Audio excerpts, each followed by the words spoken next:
Hey, what's going on, guys? Welcome back to another night of Flesh and Blood. I got to reset the record here real quick. I never changed that from the other night. Tonight, I'm going to be playing Bravo. I'm going to be playing Buckle Bravo. I'm going to pull up this list and show it to you guys. Let's see if I can find it here.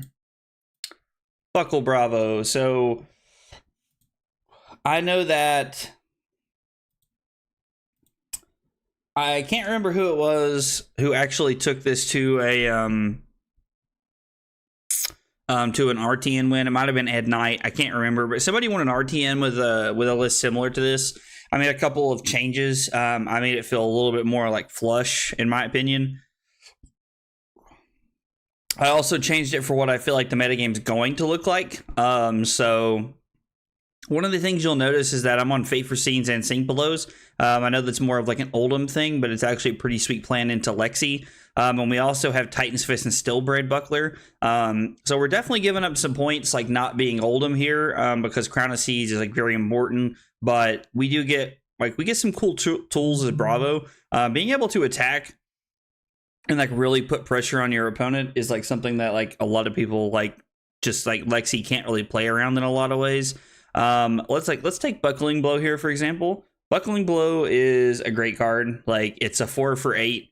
And if you dominate this on turn 0, you get to put a counter on New Horizons. And then if you can set it up early enough, you can play a Buckle and then like hammer or do anything, and you can get their New Horizon. And if they're having to play without New Horizon that early in the game, they're probably going to lose. Like, just being real with you guys. It's tough for Lexi to keep up at that juncture of the game. Like, normally they've already fallen behind. So this is what I've been testing. I've been playing it a little bit. I'm just trying to prepare for this stream to see like how it plays versus like my other Bravo list that I was playing in preparation for RTN season. I almost ended up playing Bravo at RTN season, but I just determined that that Oldhim was better, and so that's why I ended up playing Oldhim. But now we're going to be playing Bravo tonight because, honestly, I think the deck's a lot of fun and I'm pretty stoked to play it. So, let's see here. Buckle Bravo. That's what everybody's been calling it in the community, so that's kind of what I'm, like, sticking with. Also, wanted to apologize for being a couple minutes late to the stream. I overslept. I came home, my head was hurting, so I lay down to take a nap, and I overslept a little bit before the stream. So, a couple minutes late, but better late than never. Hopefully we can find some good games tonight.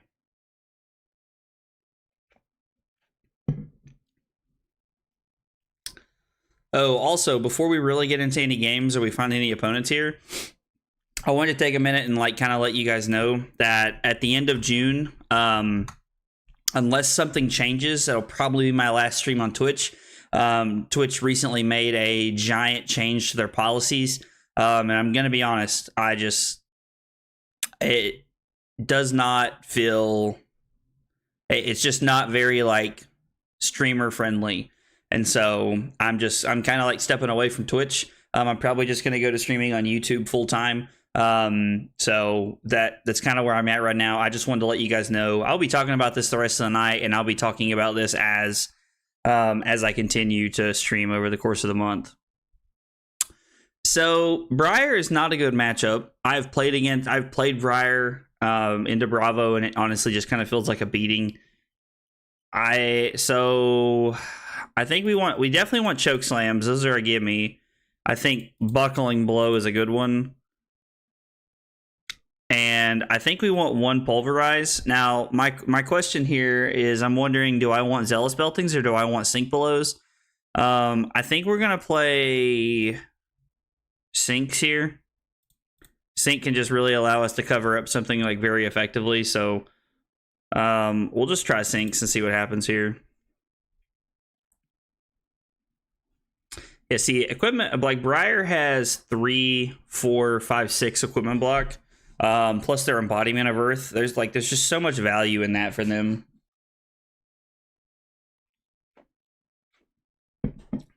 A Snatch for 8 with Go again, huh? I also forgot to put in AB, like a complete schmuck. It's just me being an idiot.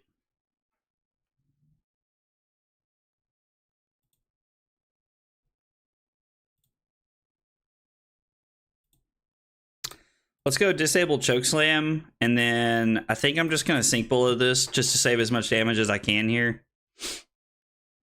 I'm going to put the Terra Sunder on the bottom.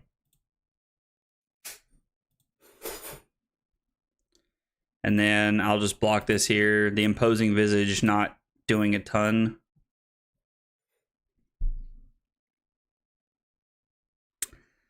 I could just throw Cranial Crush and just Arsenal the Unmovable. I think throwing Hammer is better here. I could make a Surge, play Showtime, Heath Pulverize. That's also a line of play that we could take, and then that way we could still block with 2 cards.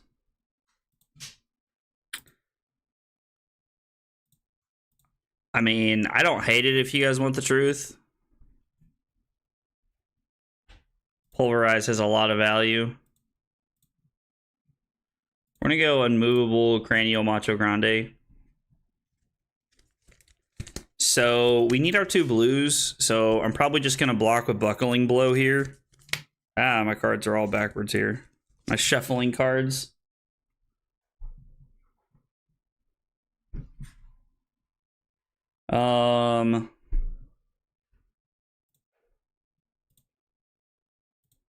Let's just go ahead and block 5.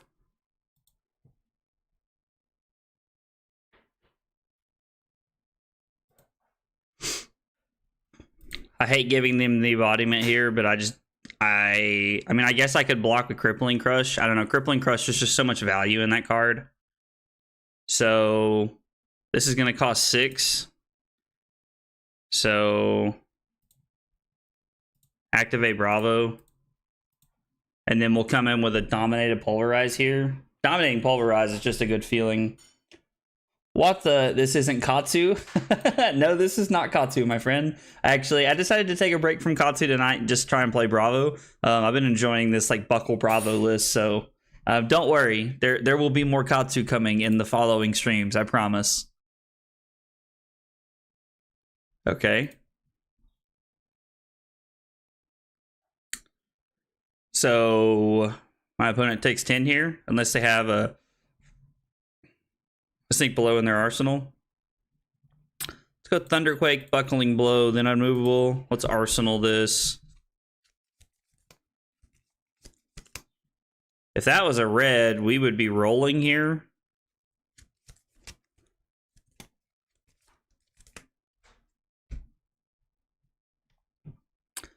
So they play Bramble Spark, reveal CMH, which means our last card is going to be like Grasp, Rosetta Thorn me. So blocking this actually presents a lot of value here. Trying to think, because if I don't block this,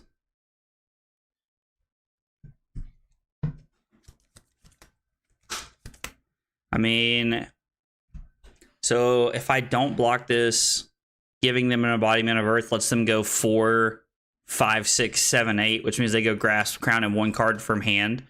But if I dominate my Crippling Crush, they have to give me everything here. I can block with the Chokeslam. I think I'm blocking Crater Fist, Iron Rot Legs here. I think is what I'm doing.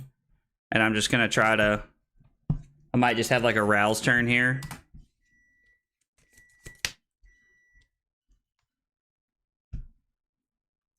So they just ended up arsenaling the CMH.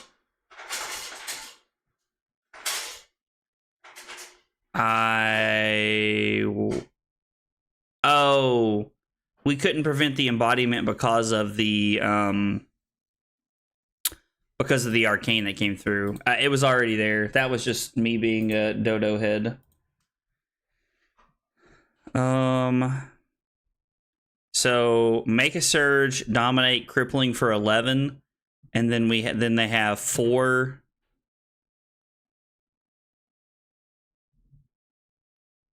5, 6, 7, 8.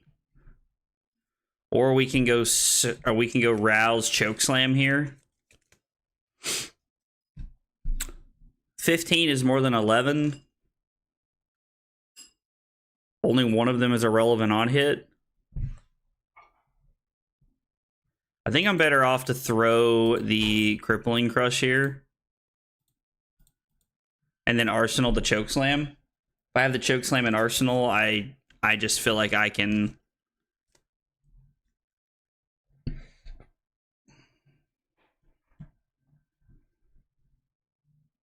I just want them to give me cards here. Now, they're just going to give me the Grasp and the Crown, and probably crown away a card from their hand that doesn't function very well. No? Did they have a Sink Below in their arsenal? Okay, so they still have the CMH in their hand.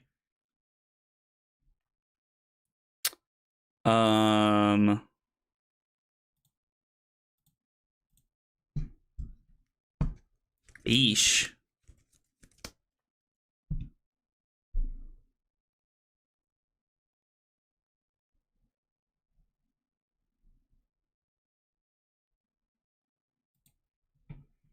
I'm going to Sink Below, put a Pummel on the bottom here.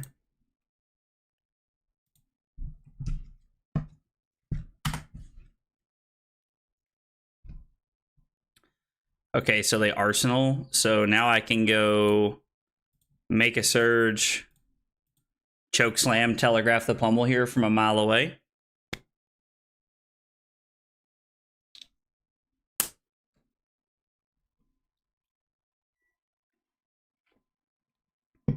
I mean, the Pummel is like 1000% telegraphed, but don't really think we have an option of making playing around telegraphing this for them. So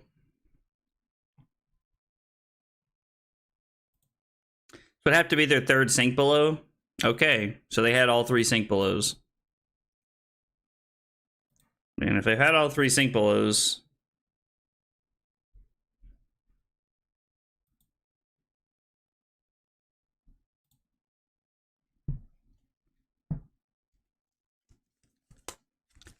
again, yeesh.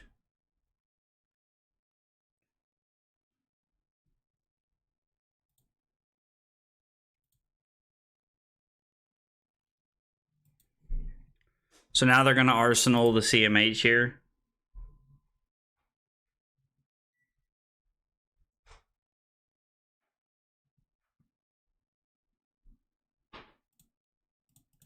I honestly think Spinal is just a better play here.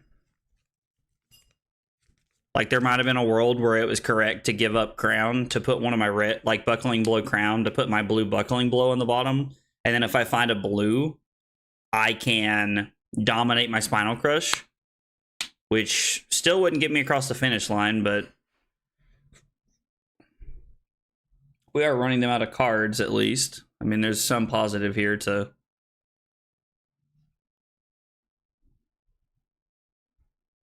So it was a card from their hand.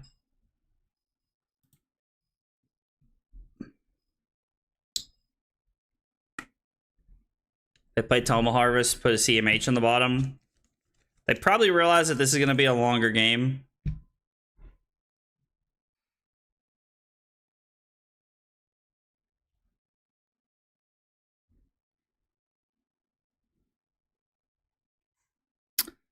So I'm thinking block Buckle Crater Fist here. Throw the Command and Conquer because they're probably going to Arsenal.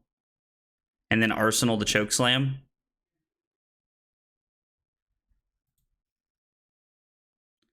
Actually, let's block with the Cranial Crush. I think we'd rather keep the Buckle in our deck. I think that's what we want. I mean, they might use the Ether Ironweave here to push through 2 points. It's like, I doubt it, though.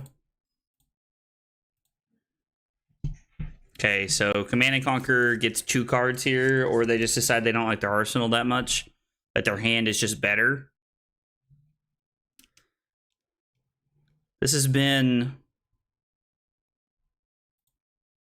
one of the better games I've played against Briar. The funny part is, so I've played 9 games so far with this deck, and I'm 8-1 playing Buckle Bravo, and I actually beat a Briar which it was pretty surprising. Briar is not a good matchup for Bravo. Talishar, Briar, and we went second, the 2.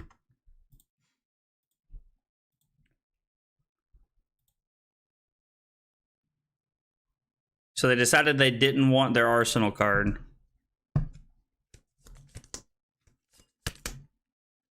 So,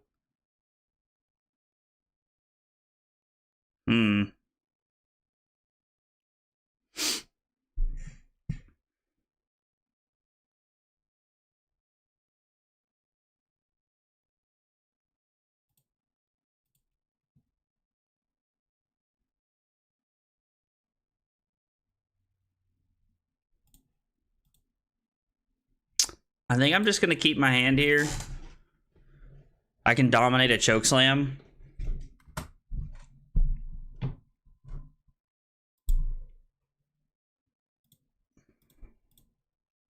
Which is pretty relevant. I mean, they play a lot of things that say gain power in some way.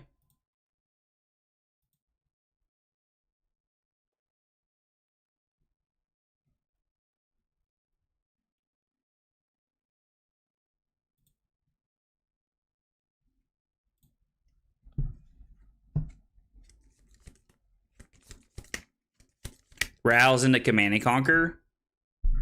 They play another Tome of Harvest right there. Okay, so I mean, we have Rouse into Command and Conquer here.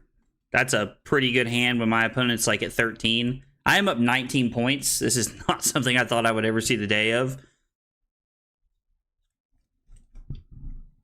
I have to say, when Taylor, like when Taylor and I were playing Briar against Bravo, it honestly felt like a no contest. Like, it just felt like we were demolishing our Bravo opponent. I think we played against one or two Bravos that stream, and it just felt like we were dumpstering them. So I'm surprised to see that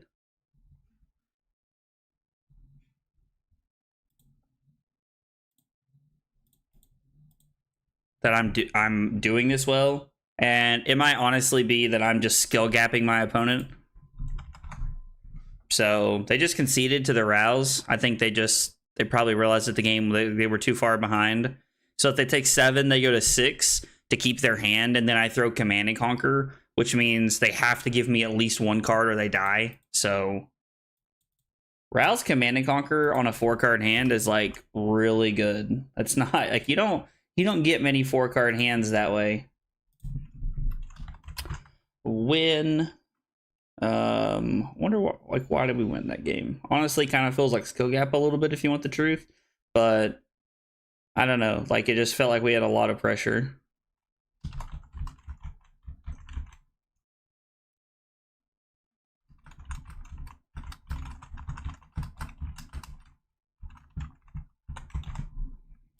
All right, well, 1-0 on the night. You'll love to see it. I've honestly just kind of come to terms with the fact that I think I enjoy the Guardian style of play more than I do other heroes. Like, it just, like, Guardians block very efficiently and just have very efficient turns back. I guess in some way it feels like I don't know if I want to say better, but a different version of Dash. So, sorry, I got dust on top of the camera there. I haven't dusted my computer in a while.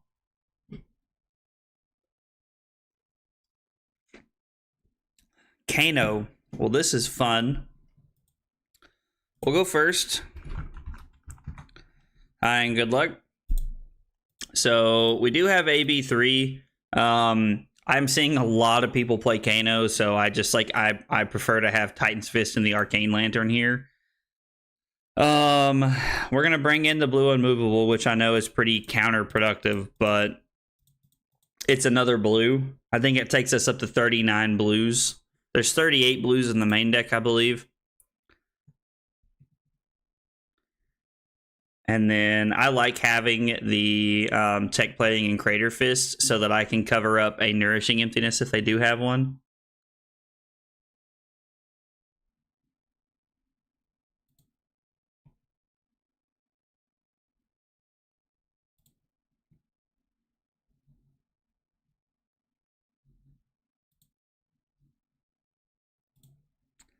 I think this is where we want to be. Let's just throw hammer. They actually didn't play anything. I'm pretty surprised to see, like, maybe, like, I don't know what was in their hand. I definitely would have. They're just going to singe for 2. I'll just take 2 here. Honestly, that doesn't really scare me. I do like the idea of being able to Command and Conquer pummel them here.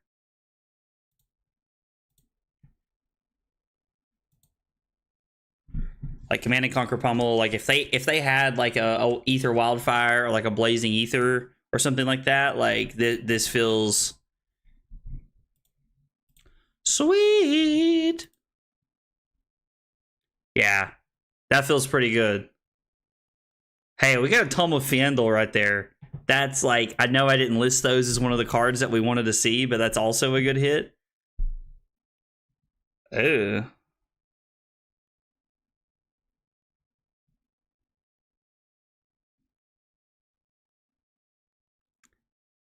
I guess let's go.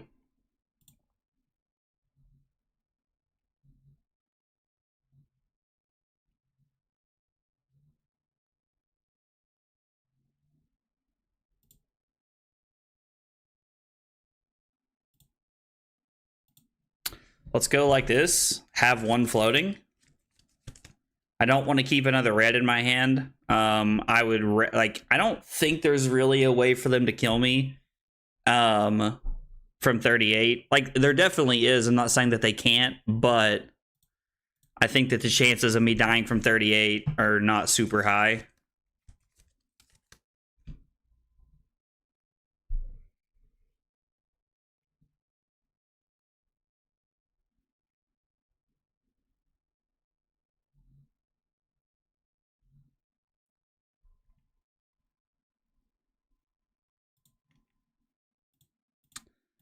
Yeah. Drawing triple reds is not great. It's not a very Guardian thing to do. I actually think I'm just gonna pass here. Like, I was like, man, and 2 more reds? Come on, game. This ain't how this is supposed to go down. So he's gonna play Ether Spindle.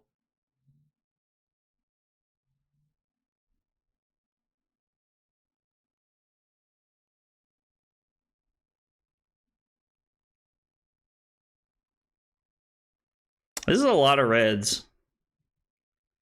I'm gonna AB3 here and take 1. Like, we have to find a way to like block as much as we can and get tempo back. Like, we can win this game. It's not like impossible or anything.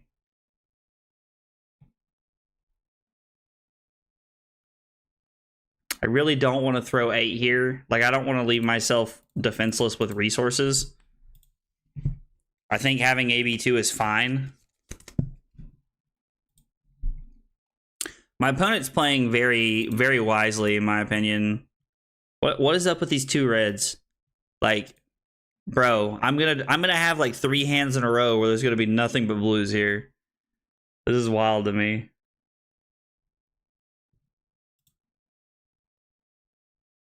Let's pitch buckle. I mean, we're doing what we can here.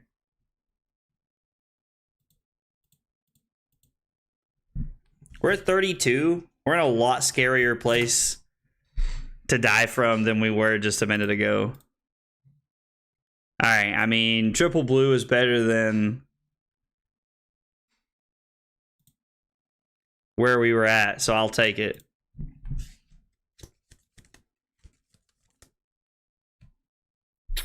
I mean, we can only AB2 or AB3, I mean, so we're going to do what we can. And then they're going to throw a Swell Tidings at us. I mean,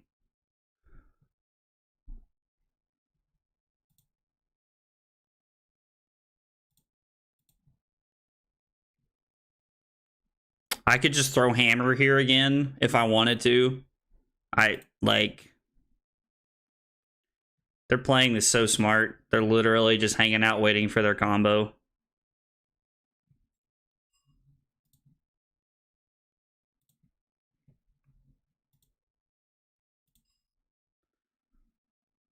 They don't really care about going in.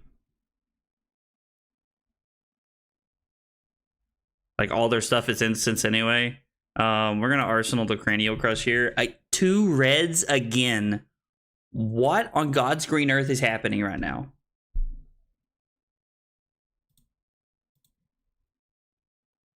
This is wild. I've never seen so many reds and so many consistent hands in one game. Like, we're on 39 blues in our deck. Maybe it seems worse to me because normally I can just... sorry, had a stroke.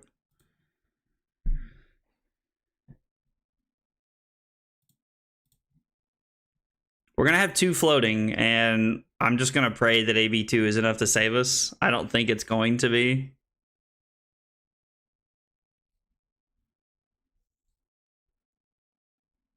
Yeah, this is going to be for 6, which means I can AB2 this. They probably, like, at this point, they've obviously played a lot of Kano before. They're going through this very, very quickly.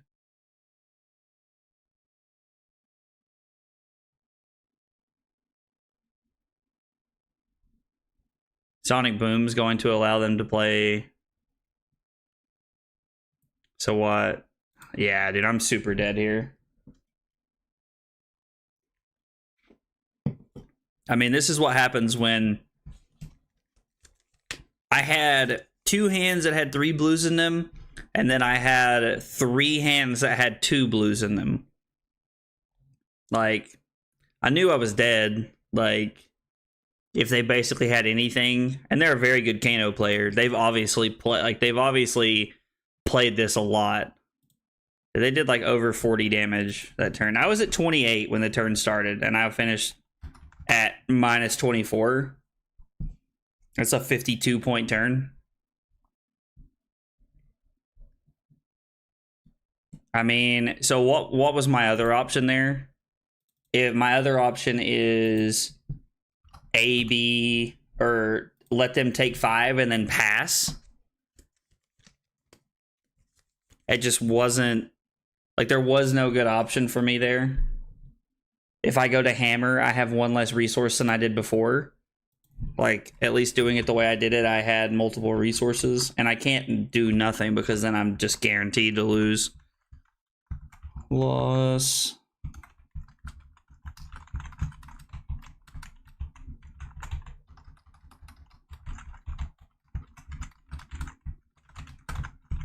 All right.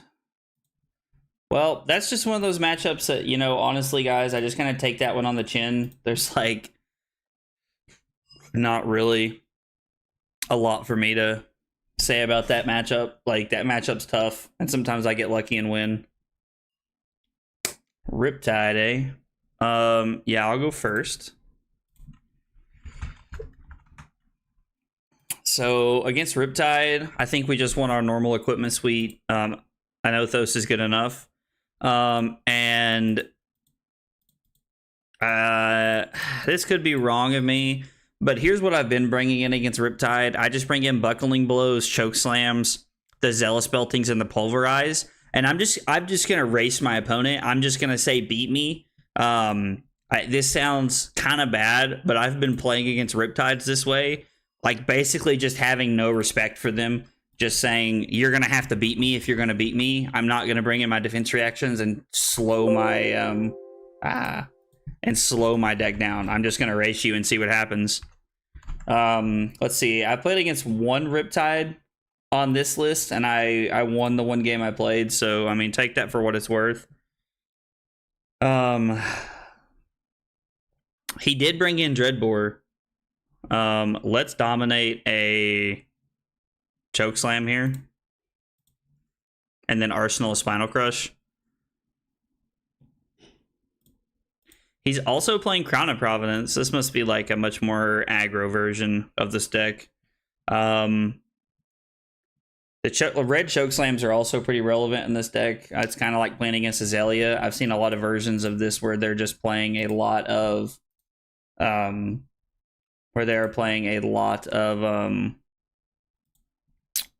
pump effects.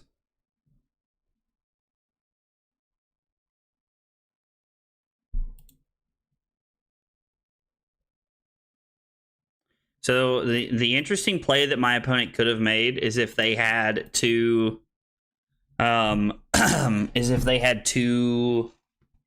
defense reactions. They could have played a defense reaction and loaded a defense reaction and then played another defense reaction from their arsenal, which is a pretty sweet play, honestly. I'm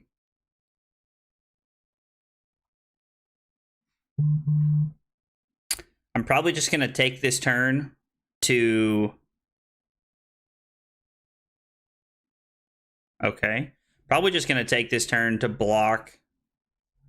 I'm not going to block Ravenous Rabble. I don't care about this attack. It doesn't say do anything. This is just generic damage. Now this makes something cost one more. I do think this is relevant. So I'm going to give 5 here. They have no way to buff this or do anything. So... I don't really understand why my phone vibrates when I put it in silent mode. That's one of the benefits of silent mode. So I'm gonna make a surge and then throw my spinal here, and then arsenal my buckling blow.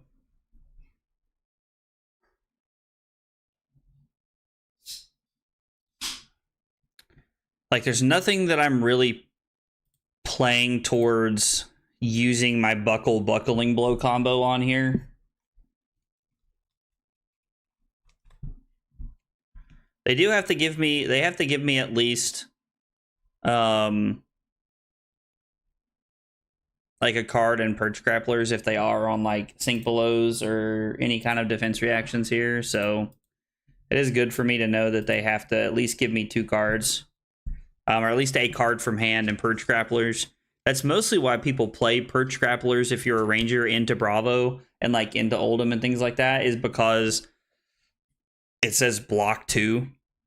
And honestly, if you're playing Lexi and you have Perch Grapplers in, you can use Perch Grapplers on like an insanely nutty turn and just deal like 25 to 28 points of damage.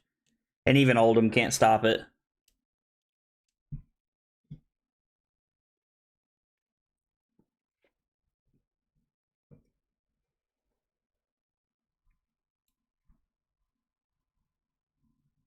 I mean, they could give me Toxic Tips, Perch Grapplers, and E-Strike here.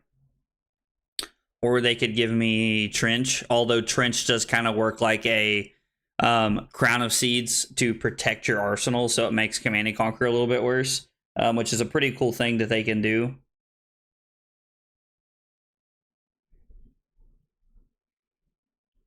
Guys, while my opponent's deciding how they're going to block here, I do want to take a minute. I talked about this at the beginning of the stream. With Twitch's new updates and policies, the end of the month is going to be my last stream. More than likely going to be my last stream on Twitch. Twitch updated their policies to where you can no longer... this is just for 7.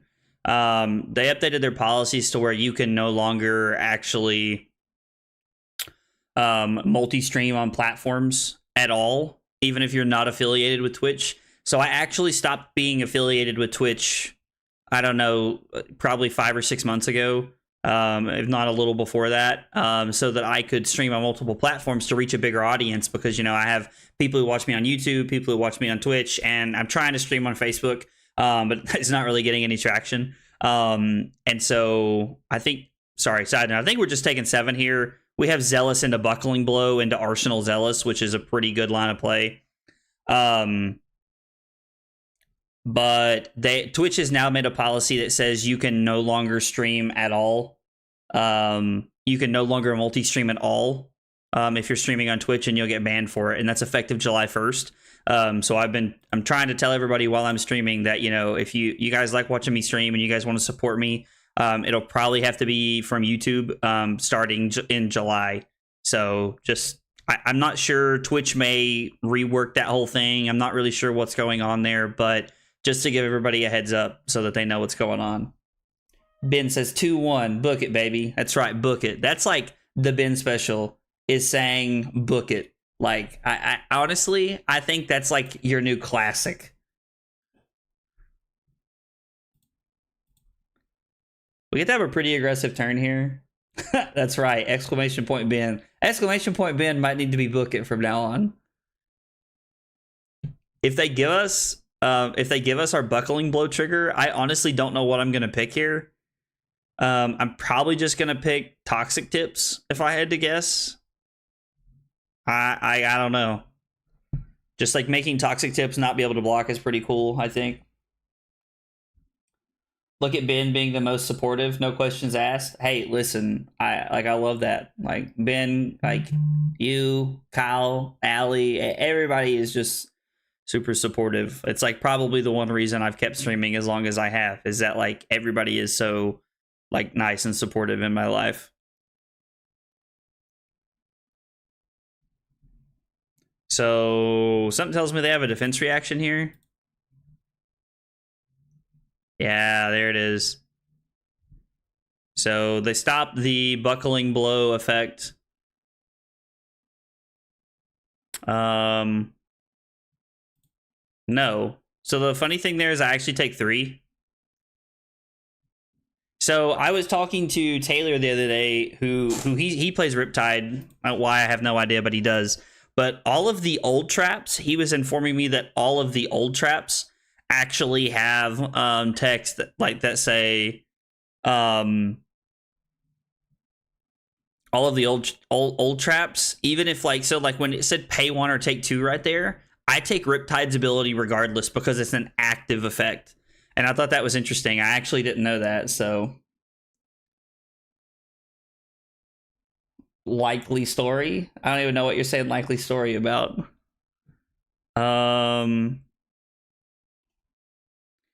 The only way for me to be able to turn on my Zealous spell things this turn is to pitch my Command and Conquer. So 4, 5, 6, 7.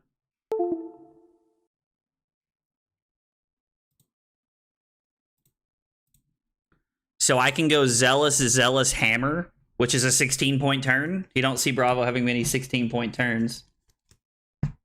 Where do you guys even find these cool emotes? Oh, Stream Element Spot is talking about... Stream Element Spot is using the timers that I set up. This is something new that I'm testing out. If you guys want to see me play a specific deck, for $5, all you have to do is like hit exclamation point donate and then donate $5 and send me a link to your deck. And I'll play that deck through 3 games, and then give you through 5 games, sorry, and then give you guys some constructive feedback about how you feel about that deck. And then if you guys actually want to play against me, you donate $10, and then what you do is you pick your deck, you pick my deck. We'll set up a time and a night when you're free, and we'll stream the games playing against each other, and we'll play 3 games and kind of duke it out. I think it sounds like fun, and honestly, I think I'd like to play against a lot of my viewers. It'd be fun, so that's something you guys are interested in. That option is always available to you guys. Yeah, you've already given me 1 card. Shoo! Sheesh! So, what? Oh, I was like, bro, there is no way they meant to pass right there. No way.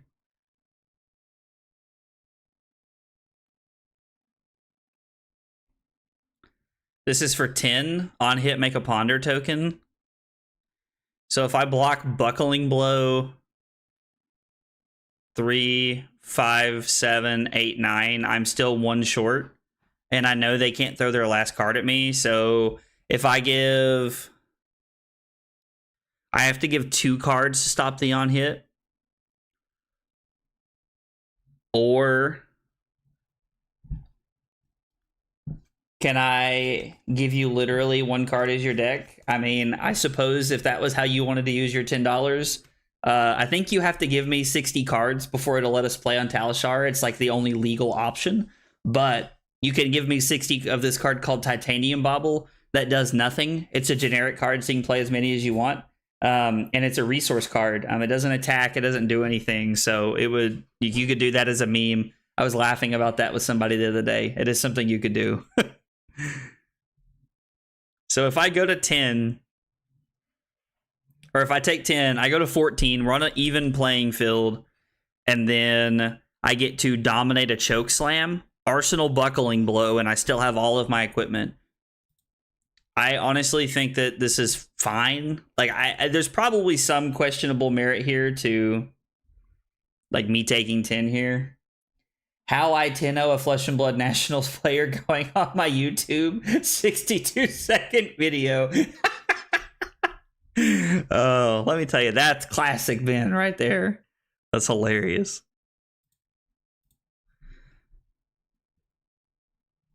Let's activate Bravo and let's throw Chokeslam. They're probably going to give me a card from hand and Perch Grapplers here if I had to guess. Like, Perch Grapplers isn't going to get much better than this.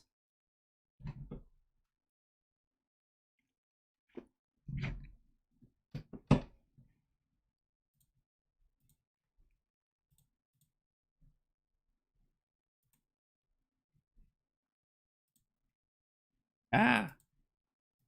Wrong thing. I don't think I have just a solid blue navy shirt.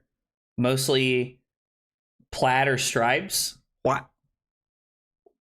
Do you need a solid blue navy shirt?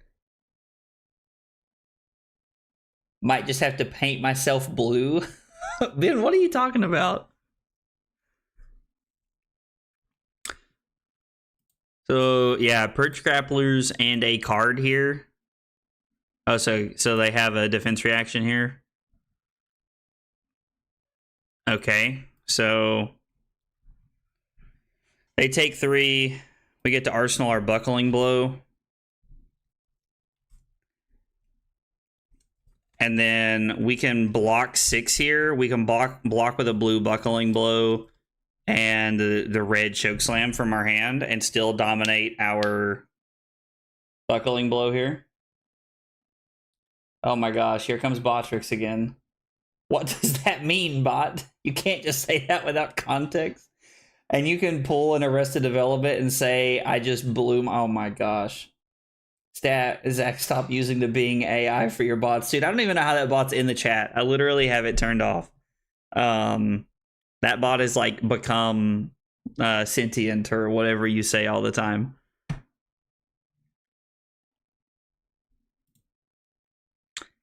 Do I even want a crown here?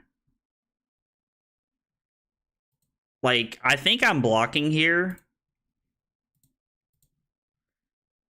I just don't think I think I'm going to crown the buckling blow for my Arsenal here. Gosh, this would be such a sweet hand if we had a Seismic Surge. The bot is built. Why is Ben the only one leveling up? Probably because Ben's the only one in the chat, like, actively talking a lot. Like, hang on, I'm trying to figure out why Botrix is talking. Oh, I turned the actual chat Botrix back on. Okay, so it should not work anymore. If Botrix starts telling you that you're leveling up some more, then, brother, I don't know, you need to be scared. Like, Botrix is following you around.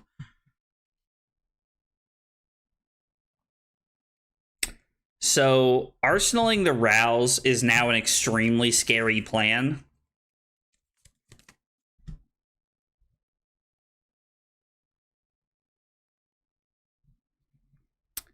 I could go Rouse Hammer for 13 points and then Arsenal the Chokeslam here.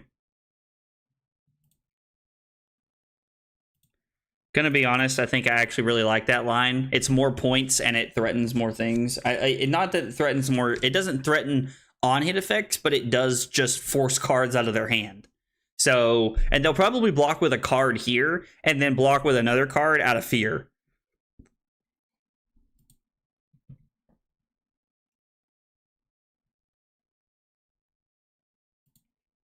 Okay, so I get an inertia token. So it does stop me from keeping my red Chokeslam, which is relevant, but I just get to make a Seismic Surge here, which is fine. They don't have to block with a card here, although I guess they're going to. Are paper cuts a problem playing live? No. Paper cuts are not a problem playing live.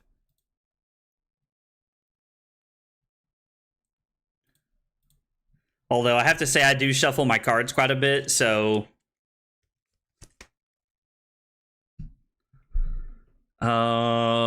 we could go Buckle into Chokeslam for 7 Dominate. I don't like that play as much as I like our Rouse Hammer play. And then I can Arsenal the Cranial Crush here. Oh, really? You want to see fingers? 1, that sounds weird. 2, there you go. Hopefully he doesn't have that like legendary trap that like makes my things that have gained power lose power this turn. I mean... Alright, I gotta refresh here because Tar Pit Trap is...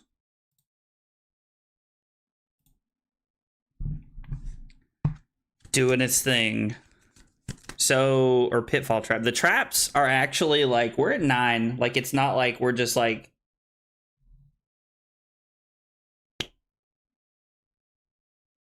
I don't know, we're at 9. Like, it's not like we're just like free of all, like, we could die to all these traps if they can block efficiently enough. Not your streaming ones, your real hands? Brother, I don't know what you're looking for from me right now. My real hands?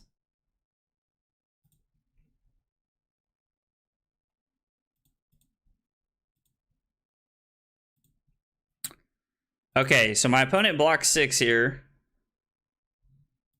I'm just going to Arsenal my Cranial Crush.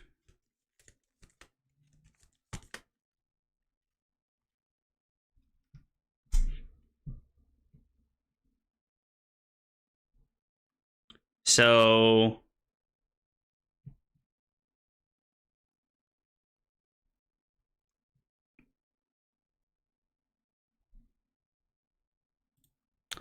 if we block 3, we can... So we can block 6 here. Throw Cranial Crush for 8. And then pay for the Pox token. I think I'm going to block with our Tech Plating here and take 3, go to 6. I'm not a huge fan of...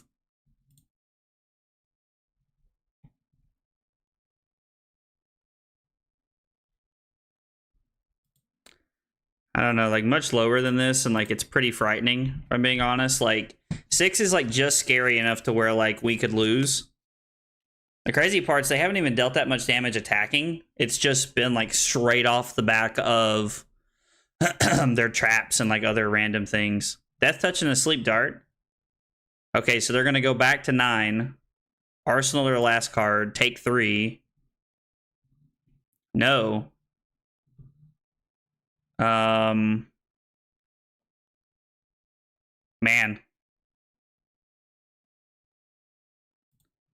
I mean, I guess we're going to go to 3 because we got to pay for the Pox token.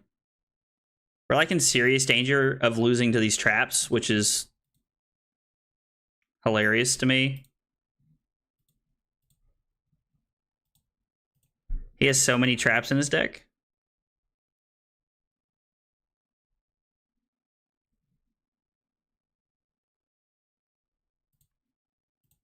I guess we're just going to throw... We're just going to throw Hammer here and just try to pummel it across the finish line. Like, not super likely at this point, but...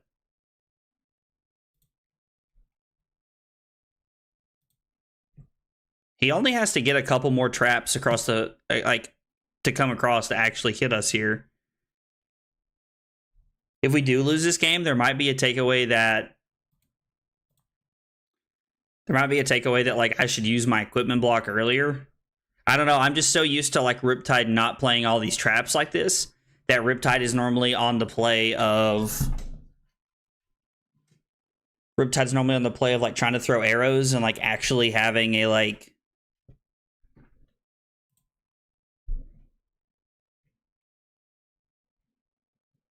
Okay, that's fine.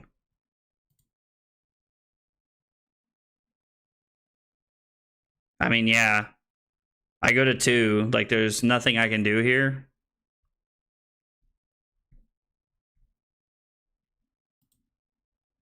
Okay, so this does not trigger.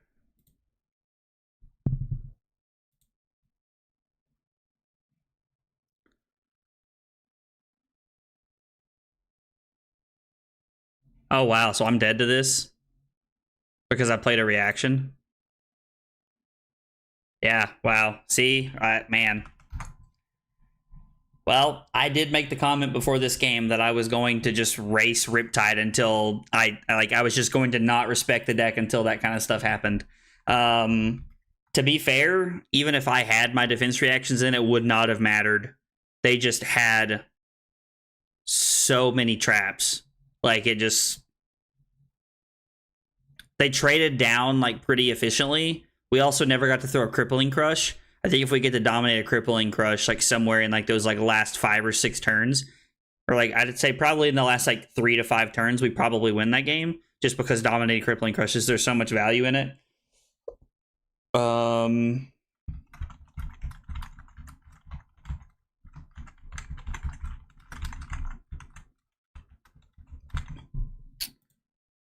Well, I can officially mark that down as the first time I've ever lost to a Riptide, so that's something cool to say about this, I guess. I mean, like, so, like, if Bravo's playing against Riptide, nobody's ever going to be pulling for the Bravo, because Riptide is, like, the, like, standout hero that's, like, fun and cool to play. I don't know, like, maybe I should have taken different lines, played differently there. I was trying to put on as much pressure as I could. So... As the tide recedes, so do you. Is that from one of your rock books? I feel like that's like something I would hear in the rock book. I mean, maybe not actually in the rock book, but in a book in general.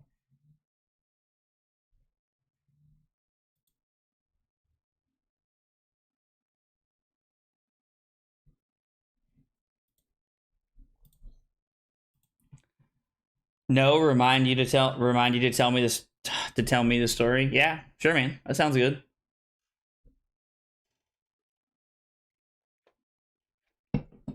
One and 2 on the night.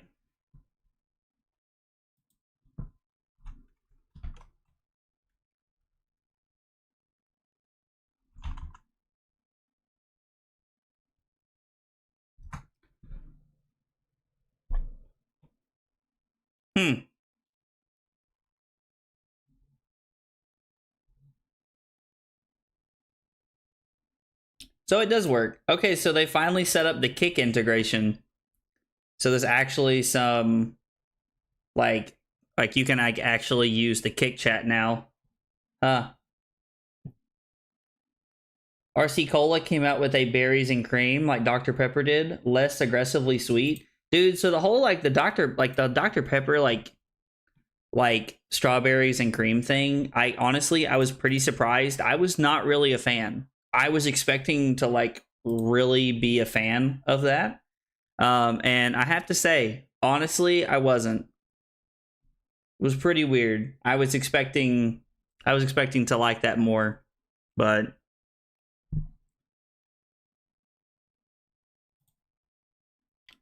it's taking us a while to find a game now. Oh, Iyslander.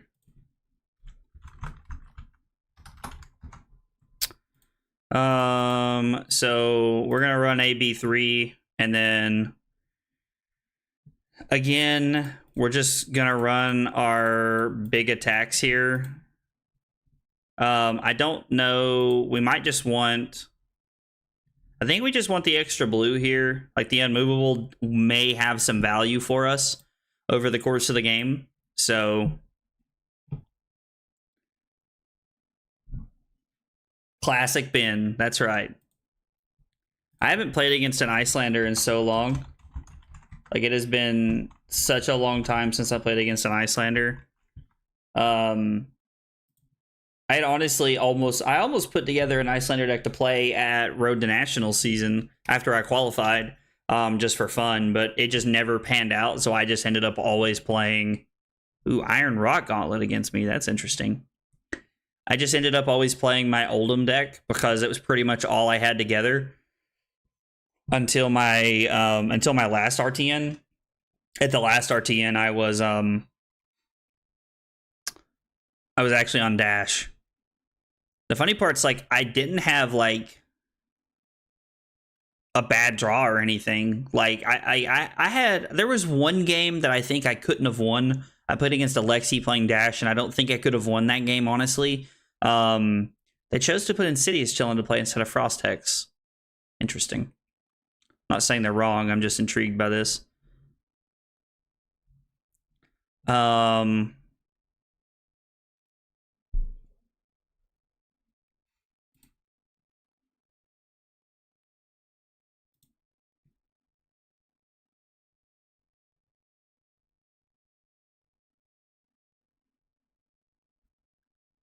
They have a way to give me multiple Frostbites. I'm kind of done for here. Just join. What's the game plan? We are playing. I'm playing the new Buckle Bravo list.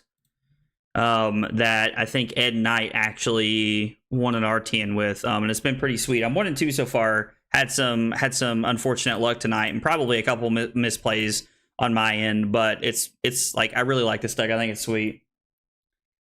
Remember that time you put one in your fridge for me and then I left? I forgot that I put that in the fridge. That's hilarious. Oh, I do remember that. Blocks for 2. I like it.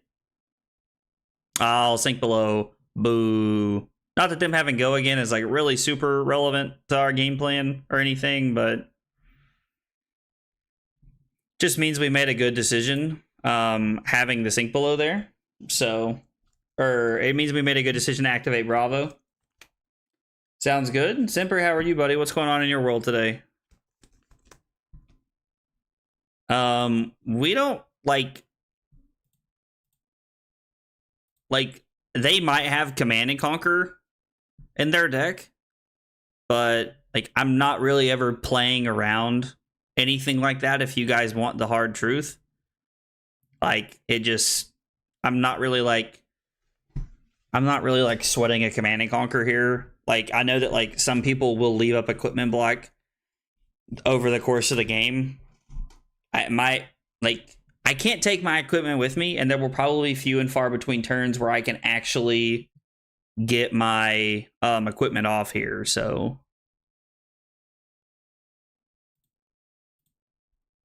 let's just throw a choke slam for 8. Like throwing things for 8 like as often as I can is just like, it's just the best plan here, in my opinion. And then we'll AB3 this because we have a blue, which is great. The Frost Tech or the Frostbite doesn't matter here. Played hybrid defensive dash in my armory last night. I'm not so sure if it's meta, but definitely a fun deck to play. Yeah, like so like I love the pivot dash, hybrid dash. I call it swapsies dash, just because I like the word swapsies. If that's even really a word, but I think like I was just talking about how I played a pivot dash list at an RT, the last RT, and I played at, and dude, I love Dash. Dash is a lot of fun.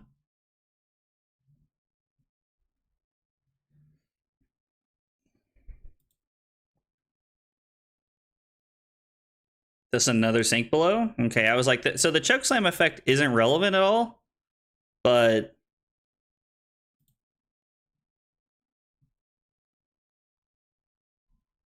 okay, they play out an Insidious Chill, so we get to have a 9-point turn here.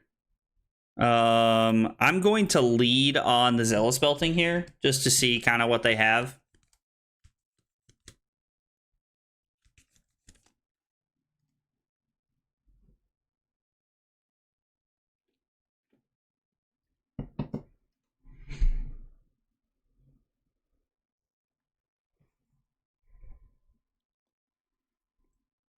So you can look at this like, so this is one of the interesting things that I really enjoy about Amnesia and Fighting Spirit, huh?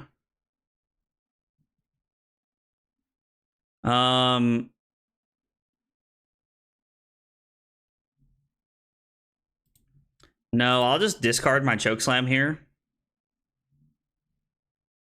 And then I will pay 2 here. And then we'll pay to AB2. Sorry, what I was trying to say is that a lot of people look at this and go, I'm up 10 points right now in this matchup, which is true. It is very accurate. I am up 10 points. But another way to look at that is that I have taken 8 points off of my opponent's life total and they've taken 2 off of mine. Normally, like when the game starts out at 40 to 40, you can simply say like, oh, like, you know, I have, like, I'm up 10 points because it's less, like, the total difference is less relevant. But saying that I had taken 8 points off of my opponent's life total and they've taken 2 off of mine tells me that I have more tempo. So you guys, this is something you guys might already do, but it's just something I like to, mention and talk about, because I think it's one of those things that isn't always talked about, and people may not think that way. So I don't know. There are some insightful things that I've picked up from like other Flesh and Blood players, and when I pick those up, or like if I find something and I'm like, oh, that's surprising, like I didn't know that, I think that's kind of cool, I always like to relay that to, you know, you guys, because I mean, you never know who that might help. So they're going to pitch their last card. Probably. Or not. They're just going to... So why didn't they just block 10 and then keep the Brothers in Arms and they could Coronet peek me there? They take 1, but they also like get a little bit of tempo taking cards out of my hand. I mean, maybe that's just me. I don't know.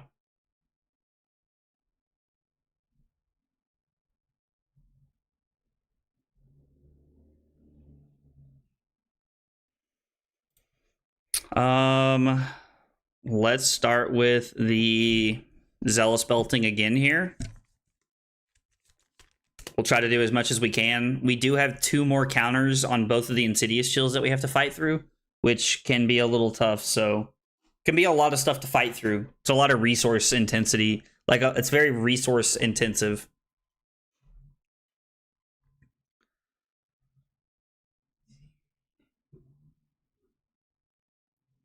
Okay, so they block 5 and gain 1.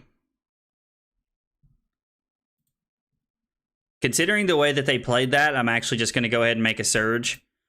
I'm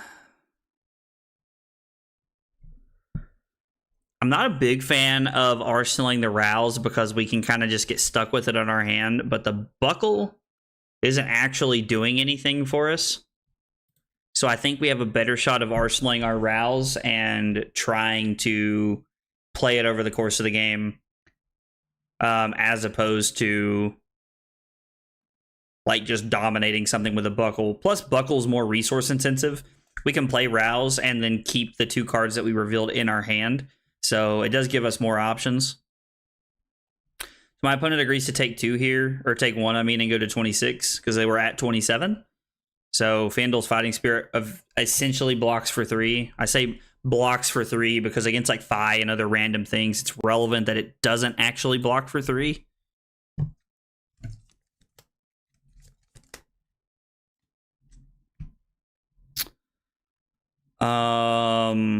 I think I'm okay just pitching a blue here. Like pitching a Macho Grande to pay for this. Like, we might as well use our AB where we can here. I'm going to reveal 14 points here to come in for 7 go again. So this is exactly what I was talking about. If we had arsenaled our Buckle, we'd have to play our Buckle and only have 1 card left in hand, and then hope that they didn't do something like backbreaking to our turn.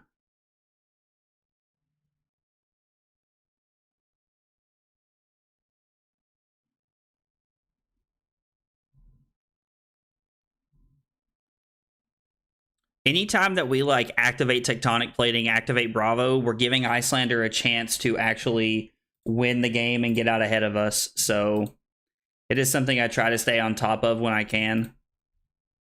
to make sure. I want to give them as little opportunities to respond as possible, basically. Now, the Frostbite was very good. I cannot throw my Buckling Blow, but what I can do is activate Tectonic Plating and then throw Hammer for 4. Gets rid of the Frostbite, so we're in less of a bind. Now, we were going to get rid of the Frostbite with the Hammer regardless here.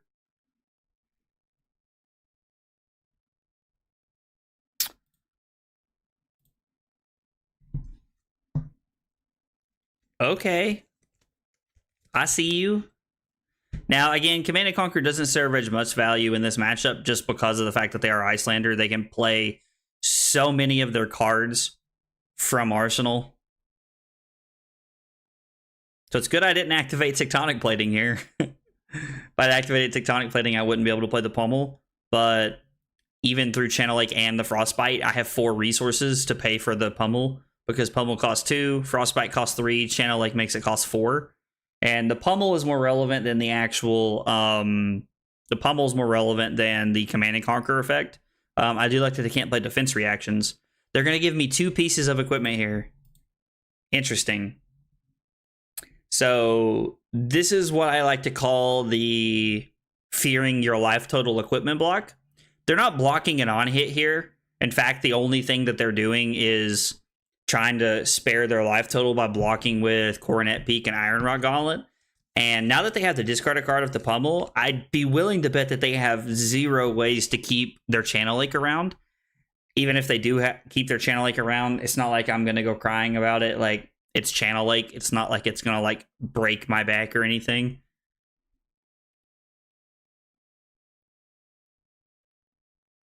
You got to pitch another card. You only have 1 card in hand. Yeah, I mean, I'll take 3 here. They take 7, I take 3. Deal. Deal. What is this?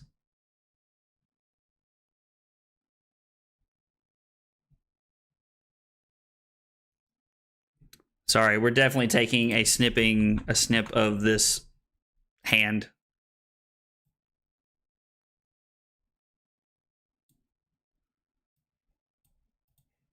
Okay. So this is their turn to get back into the game, which means I need to intelligently keep a card in my arsenal here. I think I'm going to keep the Spinal Crush. I think Spinal Crush allows me to do the most.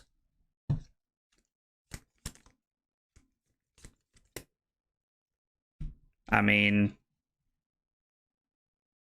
you're getting the last card out of my hand. Like, that's fine. So I basically just decided which card do I want to discard. Actually, I'm not going to discard anything because my opponent's a schmuck. I shouldn't say that about my opponent. They could be a very nice person, but they made a wrong play there.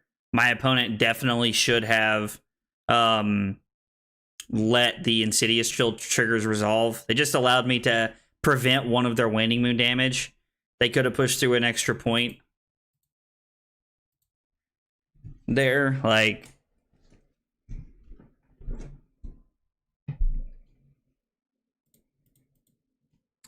it was just a missequencing by my opponent. One of those things that, like, you learn after playing Iyslander a bunch of times. And I don't know if everybody remembers, or maybe you weren't around when I was playing Iyslander, but I played a lot of Iyslander for a while. After Michael Hamilton won Worlds playing Iyslander, I played a ton of Iyslander. Going into ProQuest season, I said I'm either going to be one of the best Iyslander players in our area, or I'm going to be very prepared on how to beat Iyslander. I played Iyslander at our first 2 ProQuests back in January, and I ended up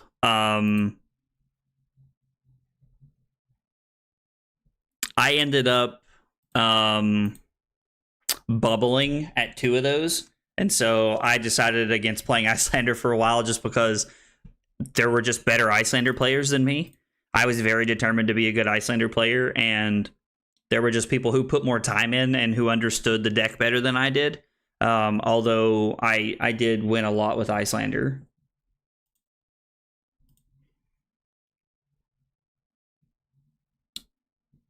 How many Sink Belows have we seen?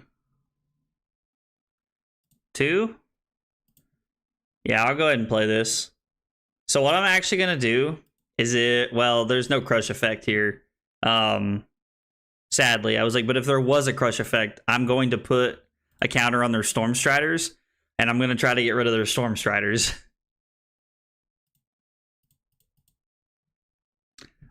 I don't want to take the chance of playing Tectonic Plating and my opponent, like if I activate Tectonic Plating or Bravo. So if I activate Bravo and my opponent gives me 2 Frostbites, I'm done for. If I activate Tectonic Plating and my opponent gives me 2 Frostbites, I can still play my Crippling Crush.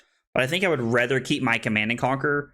There are 2 more pummels in my deck that I have, or no, there's 1 more pummel in my deck. I forgot I had to discard one. But I mean, that's fine ultimately. Like, so again, we just found our other pummel here. So we're gonna pitch Unmovable. I'm gonna attempt to arsenal my Rouse again here. By the way, guys, if you've not played a lot of Bravo or if you've not played a lot of Iyslander, this is a little bit more lopsided than it normally is, in my opinion. When I play Iyslander into Bravo, I've won multiple times into Bravo, but it's definitely Bravo favored. Pummel. We get an Ice Eternal, and we get a card from your hand. Like this game's over.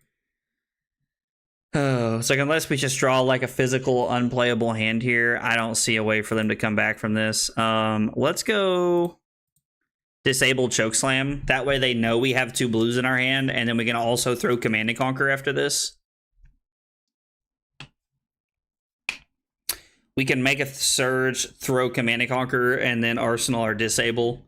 Or if they throw some Arcane Barrier at us, or Arcane at us, we can just... we can block...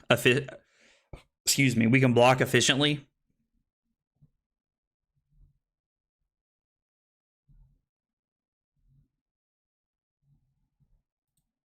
So my opponent takes 3 and goes to 2 here. I mean, I guess they have to try and flip. Okay, so they went for 2 4 blocks on my 7 cost attack. I don't know that I agree with that statement at all. Now, it did work out for them because I have a Command and Conquer. So, I mean... I already played 2 Command and Conquers. I don't know that I would have been playing around Command and Conquer if I was my opponent right there. Like, it feels a little odd that they played their Sink Below. They're blocking inefficiently. They could have given me a card, like a 3 block and the... So if they give me a 3 block and the Sink Below there on the first one, they can keep their Brothers in Arms. I don't know. That felt weird. Like, maybe they soul read that I had Command and Conquer. That's always a possibility. Like, you never know when your opponent just knows that you have Command and Conquer, I guess. Oh, all right. So we won.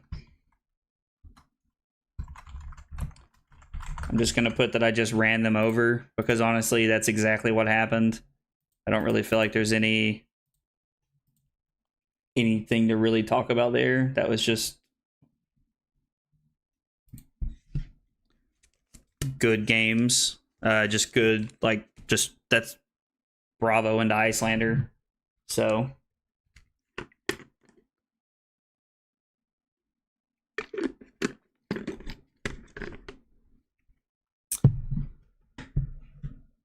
a Kako? A Keiko?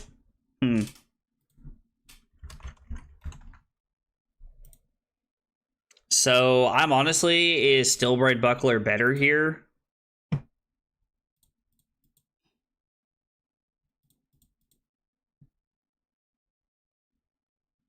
Do I just want to be on all the cards? Like, do I actually just want to run like 70 cards into my opponent?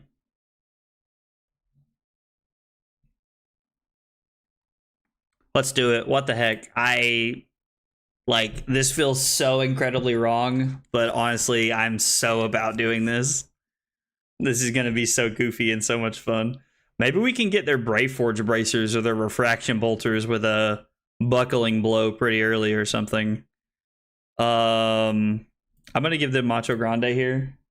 I usually just throw the kitchen sink at Dory. Yeah, I honestly think a lot of people do that.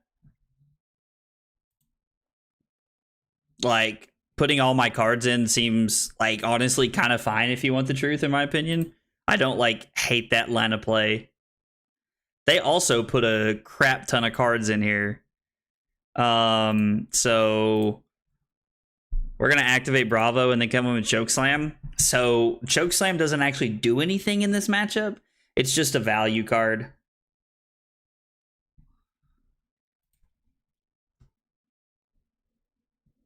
Like, this is just 8 damage, basically. We're gonna go Unmovable, then Buckle, and then we have...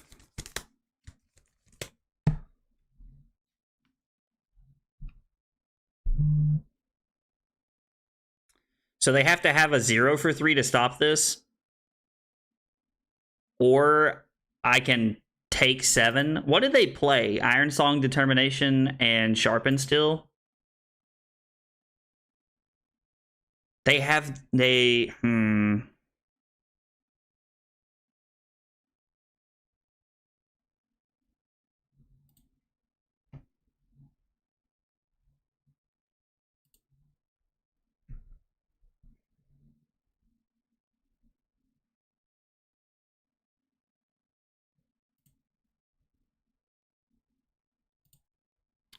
Okay, so we cover that up. They Arsenal.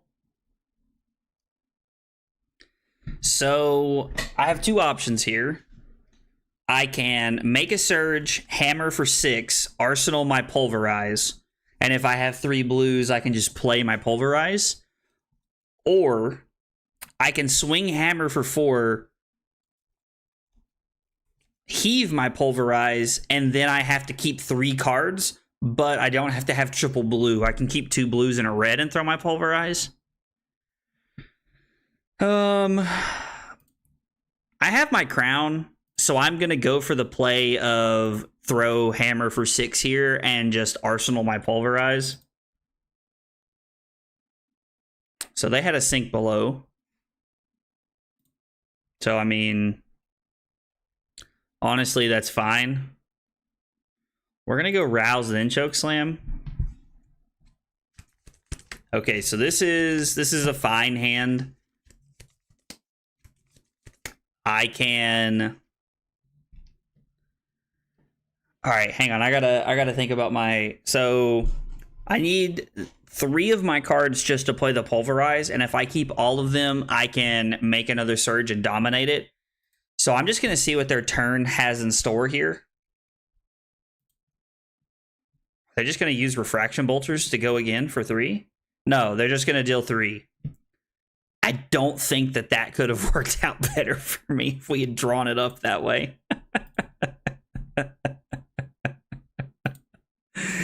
Oh, man. This is so good. This is so good for us.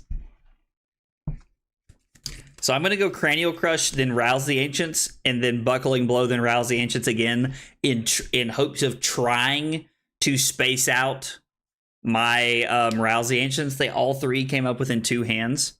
So we're going to try, and blocking with Glistening Steel Blade. It's like one of your best cards, brother. I don't know about that, but I'm going to take their word for it. They are the Dory player. Dorinthia, we ended up going 2nd.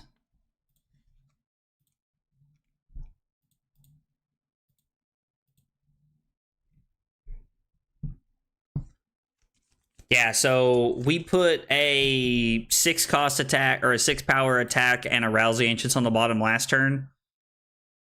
Oh, do they have a Stillblade shot here? Okay. So we're going to go Cranial Crush, Rouse the Ancients, Buckling Blow. And I'm doing it that way because I want to be able to set up... I want to be able to set up... I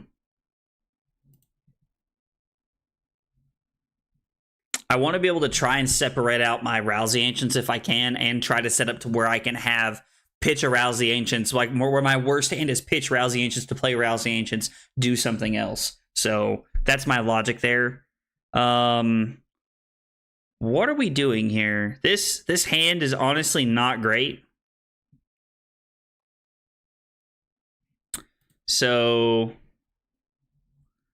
let's go pitch Showtime, activate Bravo, throw Buckling Blow. I'm actually going to arsenal my Imposing Visage, because if I have 3 blues, I'm actually able to pitch. I'm actually able to.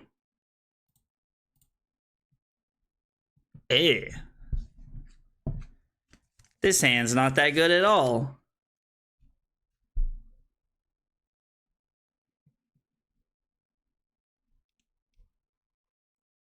So I can go Crown, Buckling Blow, Sink Below. So that's 5, 9. I get to block 9 here. And I get to throw Hammer for 4, arsenaling Zealous Belting, which is a pretty good start to a turn. I could just... I could block Crown, Zealous Belting, and Sink Below, and then Crown this to the bottom, and then Sink Below whatever I draw. Those are also options. It feels like we're crowning here regardless.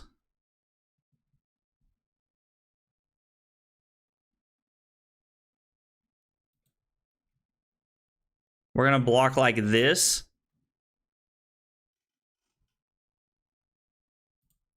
We're going to put the Imposing Visage on the bottom. We draw blue, which is like fine. And then we're going to play Sink Below here. And I'm going to put Buckling Blow on the bottom. Okay. So Stinging Stillblade is like a card, like the card that punishes me here. Iron Song response is pretty good. So we take 1, go to 36. And then they're going to swing for 3 here. And we can either... I think I can just... Blocking with the Command and Conquer is probably fine, because I'm able to keep counter off Dawnblade here. Plus, they have Crown of Providence up, so it's not like me having... it's not like me having the Command and Conquer is like the best play in the world I could make here. I did have to pitch a Buckle. I would like to have a turn where I can keep the Buckle and try to get rid of some of their stuff here. Okay. So you're telling me there's a chance.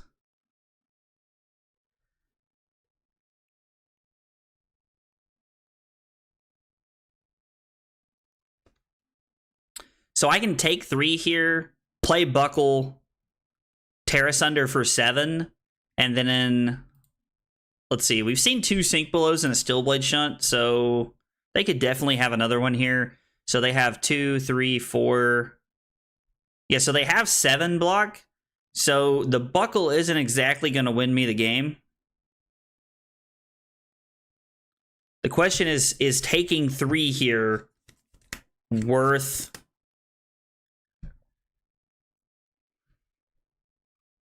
Is taking 3 here worth playing the... Or I guess I could take 3 and Tear Asunder them, arsenal the Buckle.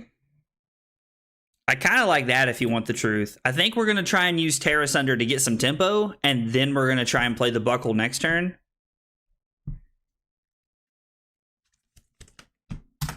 It is a very common Dory plan, like a Bravo plan into Dory to just try and fatigue them, because I can throw the hammer over and over and over again.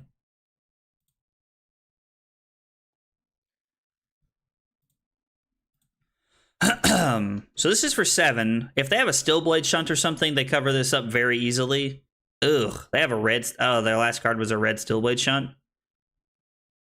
That is, like, worst case scenario for us. I was really hoping to, like, at least get some, like, value cards out of that.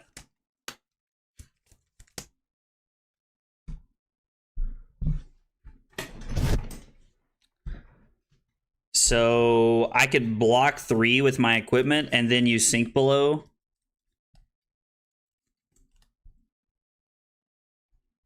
Putting my Crippling Crush on the bottom.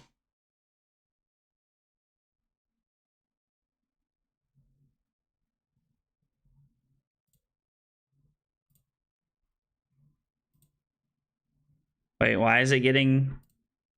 Oh, Precision Press. So we're going to go 4.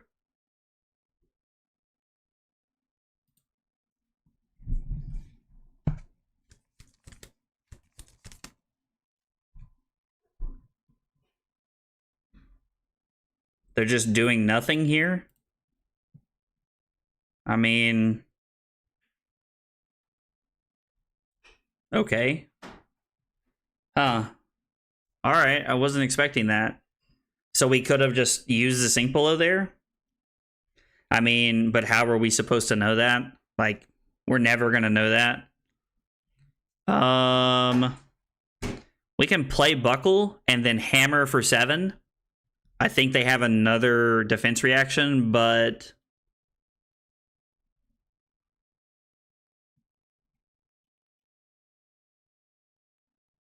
we don't really have another play. Like, the other option... Like, I need to get this Buckle out of my arsenal. So we're going to go Unmovable, Debilitate, Crippling Crush, and then the Sink Below. The quicker I can see my Sink Belows, the better here. Do they have another red Stillblade Shunt? Oh, no. They didn't, actually. So... they're just going to block 1? Okay, I'm actually intrigued here. Is it better to get rid of their Go Again, or better to get rid of their +1 over the course of the game?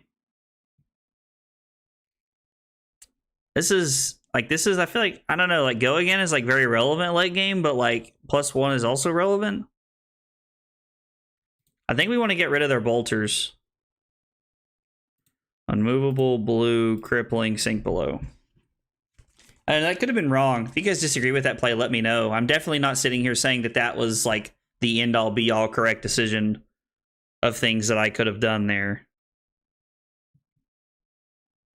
This feels like they have multiple pumps here.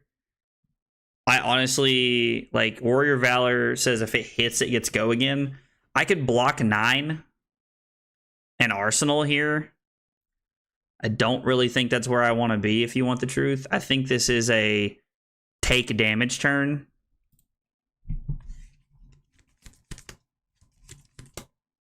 Like, I think we're taking the first one here regardless.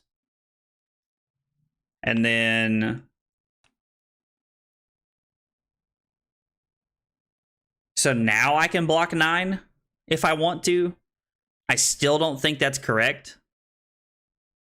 I still think we're better off just throwing the, like, make a surge, disable, Arsenal the Cranial Crush. Like, we have a lot of defense reactions left in our deck. We just put a Sink Below on the bottom. There's a red Unmovable, a blue Unmovable, maybe 2 that we haven't seen. And there's, like, 3 Fate Foreseens we have yet to see any of. So we're, like, not in a bad spot here at all.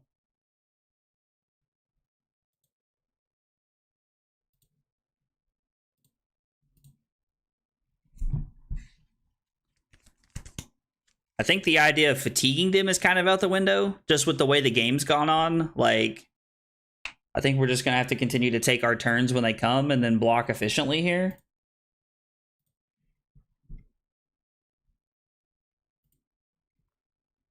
So they're just going to use this to like kind of protect their Command and Conquer here.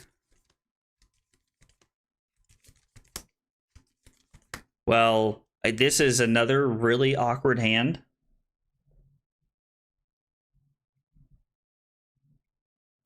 One, two, three, four, 5, 9, 13. Throw hammer for 3.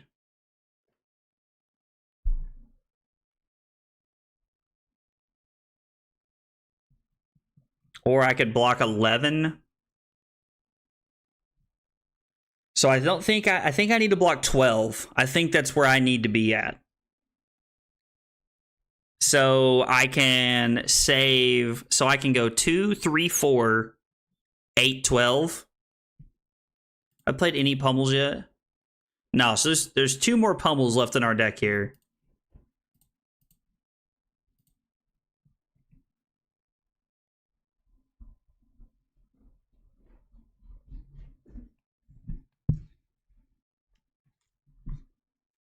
I mean, that's fine. They get to draw a card because we blocked from hand, which means this has go again regardless. We're going to go Fate Foreseen here. See what they do. We're going to Fate Foreseen. We're going to leave that on top. I think I just want to be seeing defense reactions here.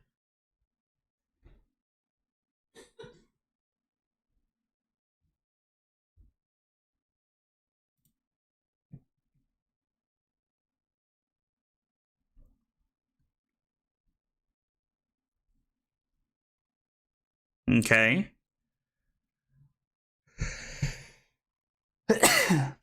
Excuse me. I am intrigued by their decision again here.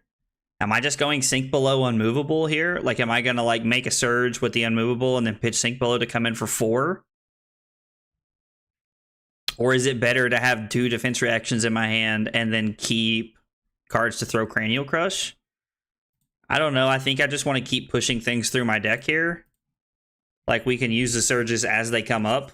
My opponent is at 13, and they have no equipment block left. Let me rephrase. They have no equipment block left. They have Tunic.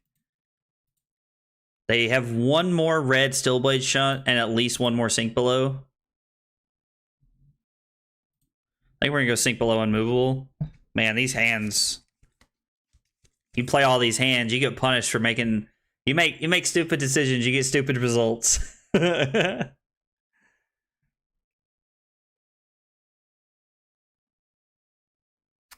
this is 3 go again.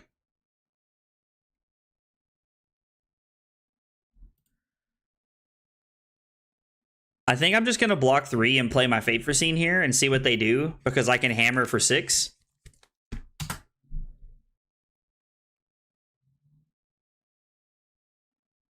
Maybe they get a route here. Put this back in my hand. No, they get an Iron Song response. Wait, oh, I'm sorry.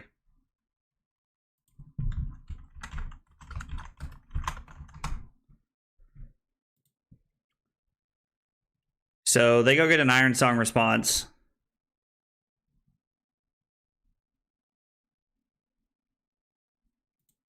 They play their Iron Song response. I play Fate Foreseen. Now they could have another defense reaction here.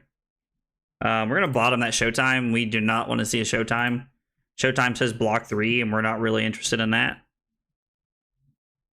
I'm going to make a Surge. Going to throw Hammer for 6 here. When we draw up here, we're going to be up 8 cards because there's going to be... they're going to have 40 cards in their deck and we're going to have 48. Now, I'm not saying that's like not relevant based off the score, but it feels less relevant than like most things. Okay. I think this might be just give my opponent their turn here. What did they play? Okay, so they played Sharpened Steel and Glistening Steelblade. So this might not be give my opponent their turn here. we might just be blocking 9. So if they have a red overpower, that's extremely bad for us. Red overpower can be played with Tunic and the energy potion, and it's +6, but there's also no way for me to play around it. Am I able to get out of this spot if I take this turn off, take 6 at minimum? I'm taking 6 here, and then I'm going to take at minimum 5. So 6 puts me to 17. They use their resource to activate Bullseye Bracers. Tunic Dawnblade me for 4. Wait, what does this say? They Dawnblade me for 5. So I'm taking 11 going to 12, and then I get to throw 13 points at my opponent who's at 9 with no equipment block left. And then Dawnblade has 2 counters on it.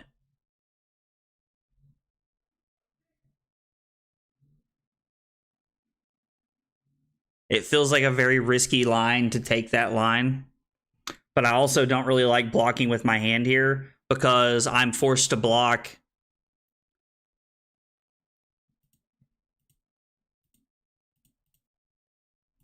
I'm forced to block Chokeslam, Thunderquake, or actually I'm forced to block Showtime, Chokeslam, Zealous Belting.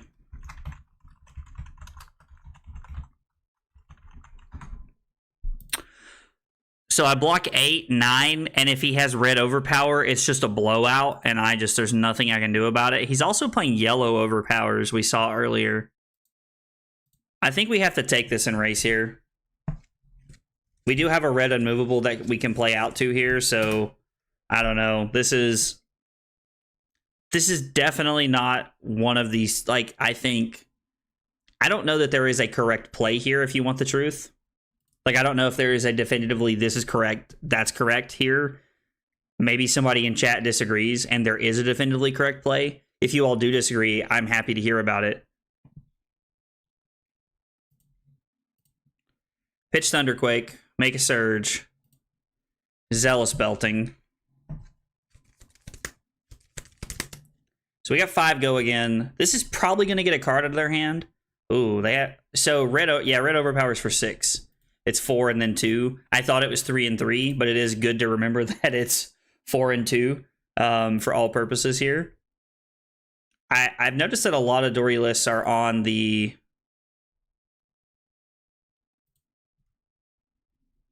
whole like blue, like the rainbow suite of overpowers. What are these hands?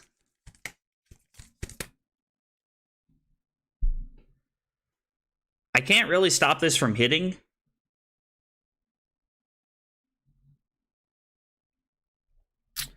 Okay, so what kills me here?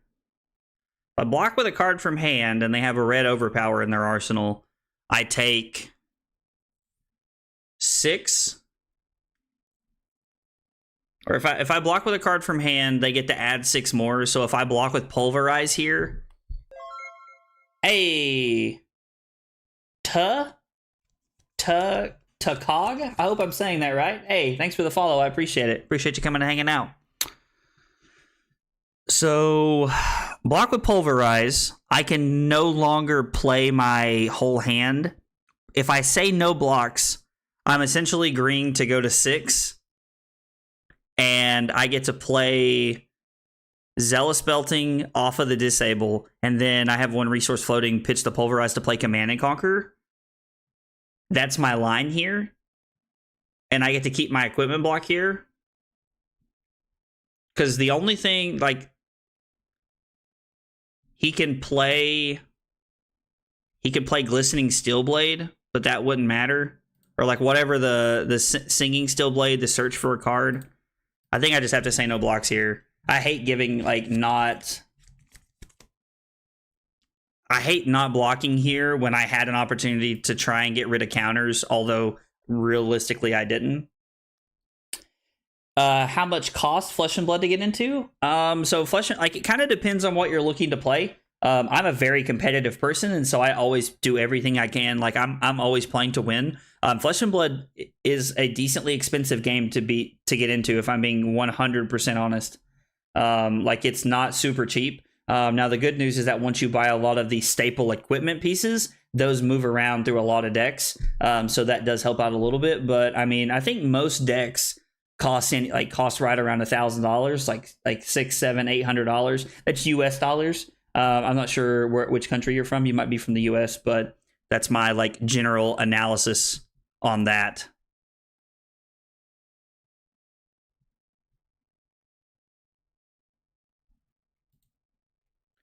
My opponent takes 2, goes to 3. This gets 2 cards here, probably.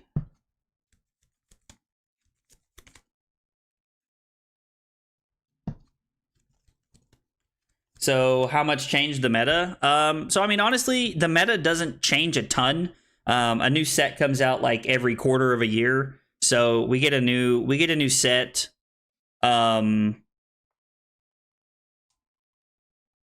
We get a new set every 3 months.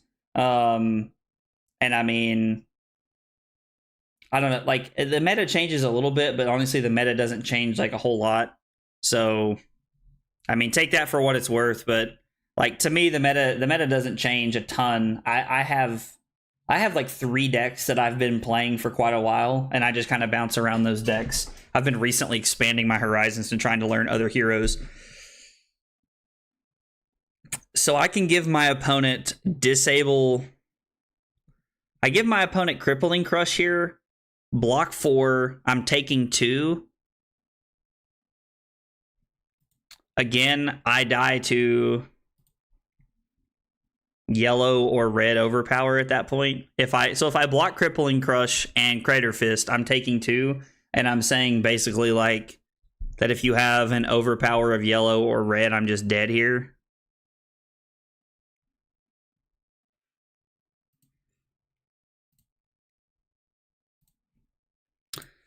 Let's block 6 and throw Cranial Crush. I don't really know what else there is I can do at this spot. Like if I'm gonna have a turn. Wow, they did have the red overpower. That was exactly what they needed to kill me. Yeah, I have no defense reactions here. So red overpower was exactly what they had to have to kill me there. Was there any way for me to have a functional turn and play around that? The pummel, I think, ate me alive right there. Because if I block Crippling Crush, Macho Grande, and Thunderquake, I'm blocking 7, which means I go to 1, and then I throw Hammer. Make a Surge, throw Hammer for 4. Yeah, I don't really think there's a line where I'm winning that game from there. Like all the overpowers were too much. I think if I'm going to win that game, I have to make different decisions along the way.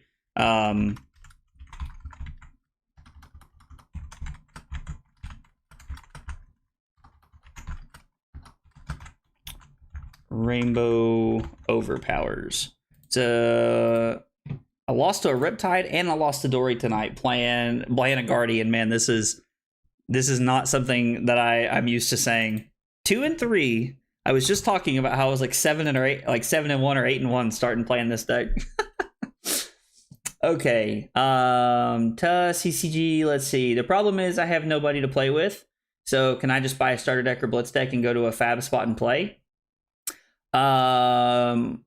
So you absolutely can buy a starter deck and learn to play. That's what I suggest everybody do before they really get into it, is that if you're looking to learn to play Flesh and Blood, buy like one of those blitz starter decks and play with like some of your friends. Now, in your case, you said you don't have like a buddy locally that you can play with. So if there is a Flesh and Blood spot around you, you can definitely buy like a starter deck or a blitz deck and go talk to them and be like, hey, like, what do you guys play? And you can ask them if they play Classic Constructed or if they play Blitz. And you can, you can get into Classic Constructed for like $50 to $100 and play pretty competitive decks, if I'm being honest. I'm not going to say like, you're going to like show up at a calling and be competitive or anything, but you can definitely show up at some of these events and, like have some game and play well.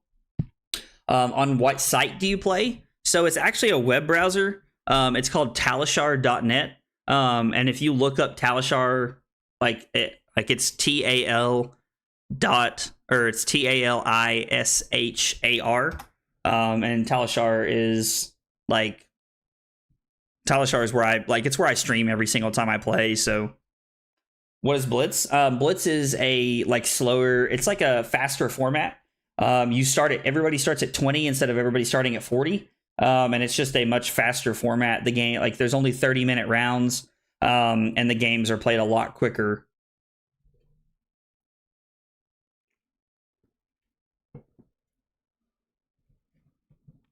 I do have to say, I was not expecting to be 2-3 tonight. That is not a record I thought I was going to be telling you all that I would be tonight. The longer that this went on.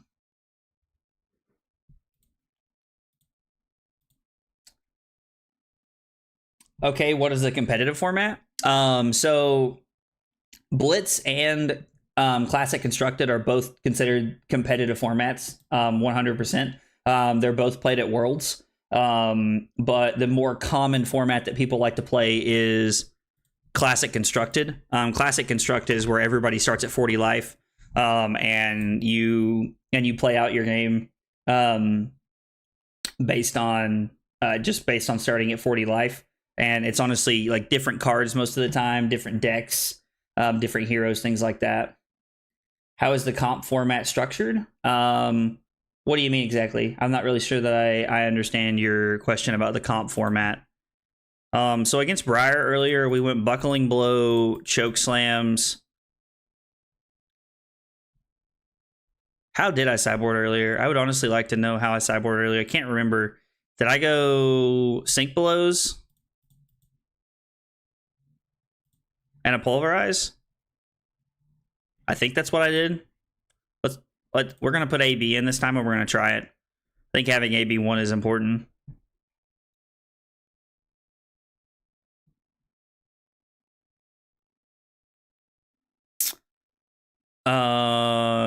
This is actually a pretty sweet hand. So we get to go get a Showtime, and then we go get we get to get a random blue card. What's a random blue card we don't really care about drawing? Probably Debilitate. We get to use Debilitate to make a Seismic Surge, and then we get to arsenal our Crippling Crush here. And Showtime gives us an extra card, which means we can block more aggressively here. How do you qualify for the pro scene and so on and so on? Yeah, so there's considered two types of pro scenes. One is what's called the Pro Tour, and one's what's called Nationals, and each country has their own Nationals events. And you qualify to Nationals by playing Road to National events, and then you qualify for playing at the Pro Tour through what's called Pro Quests. And all you have to do is top 4 a Road to Nationals event to qualify for Nationals, and you have to win a Pro Quest.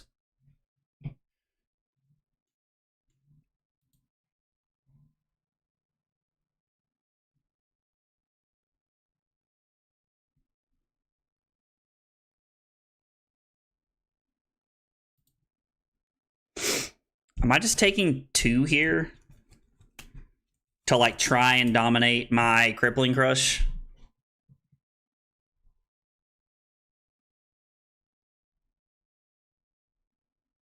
I think so. I think I want to arsenal my Sink Below here going into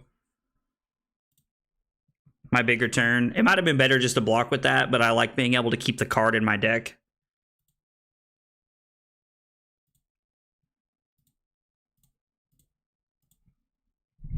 So at 11 points here, they have to have a Sink Below or a 0 for 4 block here, or some kind of 4. You want some kind of 4 block here, and they don't really have that capability without having a embodiment or a defense reaction, and defense reaction is not something you see a ton. Oh, so they're just going to try and keep 3 cards here and just try to game me. I mean, honestly, I kind of respect it if you want the truth.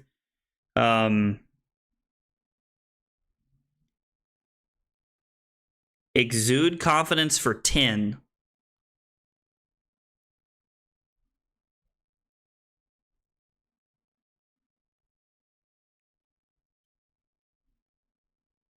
Well, alrighty then. That is a thing that can happen, I suppose. So we go Macho Grande, Choke Slam, Tectonic Plating, Crater Fist, and then we hammer for 6, keep our Sink Below. And then, I mean, if they pitch to buff it here, they pitch to buff it. That's all there is. It's like there's not really anything I can do about that.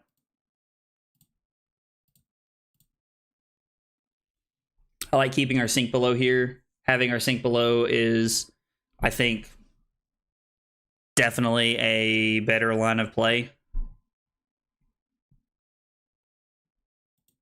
They're going to pitch Infectious Host and Exude Confidence, which means their hand is not very good, which would be lying if I said I wasn't happy to see on some level. I'm going to Sink Below, put a Pummel on the bottom.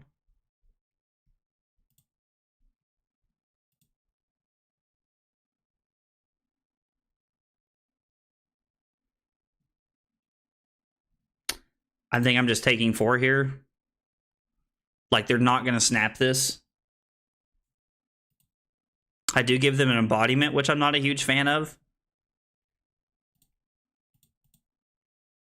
We get to throw Crippling here off of, like we just get to throw Crippling off 2 cards here, and then we get to continue to Arsenal. Now, unfortunately, they can give us 2 cards and Grasp here because of their Embodiment of Earth. But so if we had stopped the Embodiment of Earth, they would be at, they'd have to give us 3 cards in a Grasp. So this Rounds on Me blocks for 4, and Bramble Spark blocks for 3 because of... Okay, so they had Sink Below, so they're just covering this up completely. Okay. Well played by my opponent. They're just going to come in for 2. I think I'm just going to go Buckling Blow Pummel here.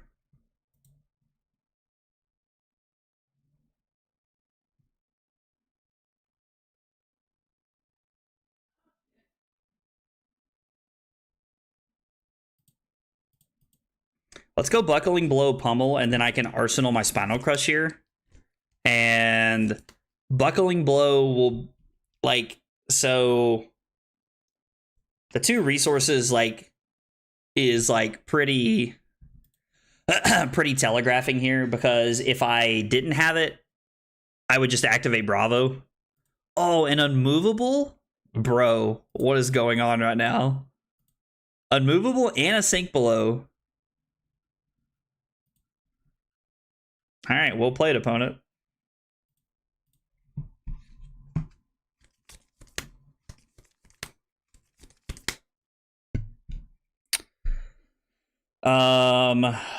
Block, Buckling Blow, Tectonic Plating.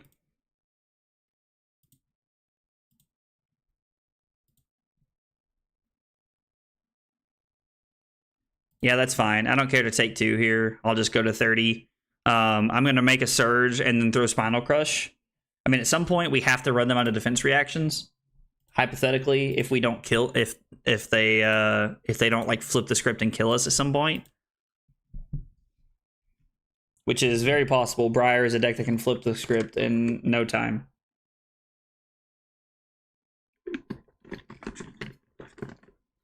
So they give us 2 cards. Take 3. We're going to go Choke Slam, then Rouse. We're going to Arsenal this.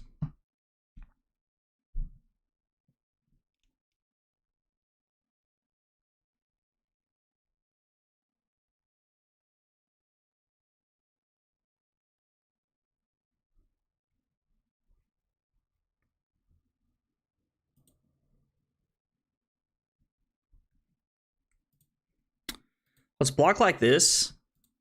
Let's try to keep them off Embodiment if we can.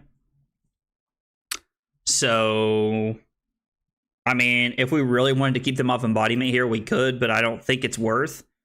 I haven't been able to really dominate anything like super relevant. I don't like this is our last Crippling Crush.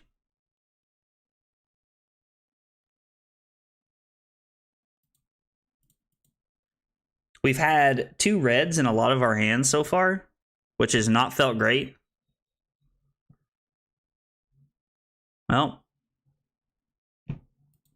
again, Embodiment of Earth just showing out here. Just making me look silly.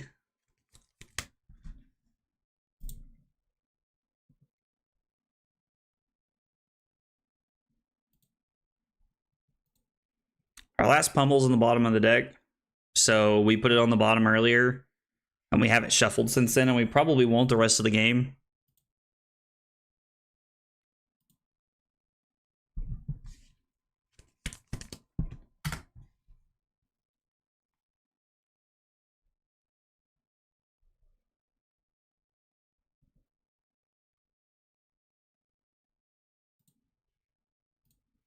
I mean, I'm just going to take one here. Like, the Command and Conquer is going to get 2 cards here regardless. I think I'd rather keep the Cranial Crush in my arsenal here. Tome of Harvest blocking for 3. Looking like some real value here. I mean, the Embodiment of Earth has, like, really showed out this game. But again, like, there's just not really anything I can do about it. I'm probably just going to take whatever they do in the interest of having a 15-point turn.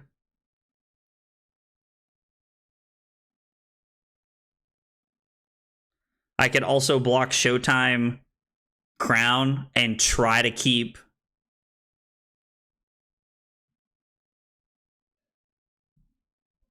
Showtime Crown and then put my Cranial Crush on the bottom and try to keep my hand that has a lot of value. I honestly don't hate that. Unless they're like playing Razor or something like that. They're not going to get an on-hit effect with the Snatch here. I mean, I've played against people who would play Razor in their Briar deck before, so it's not crazy to me to think that they could be on Razor here. But I was like, this is more than likely just Snapdragons into like something else. That's fine. I don't care to give them this.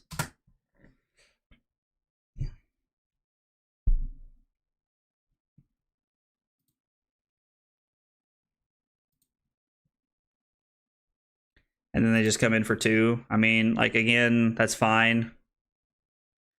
I have a 15-point turn incoming.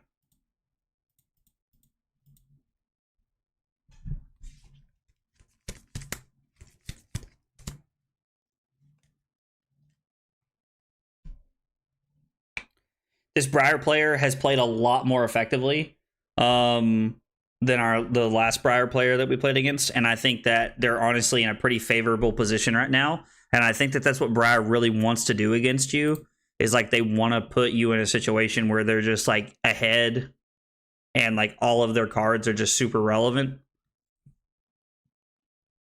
Like the Embodiment of Earth trigger makes all of their cards super relevant. I know that Briar didn't hit LL with Road to National season, but I gotta be honest with you, I cannot tell you guys how much I am praying that somebody wins a calling with her. We'll put a counter on Tunic.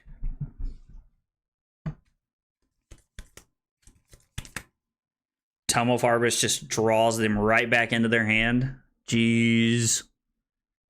So we get to block Chokeslam and Sink Below here.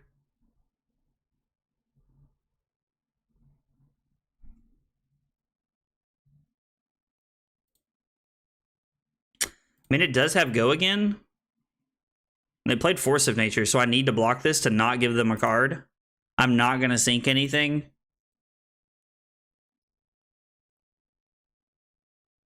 And they just Arsenal.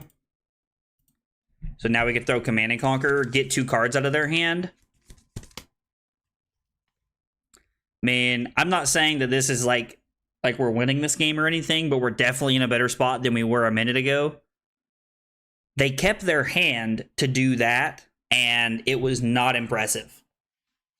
So don't get me wrong, their hand is a lot better there if we don't have a Sink Below.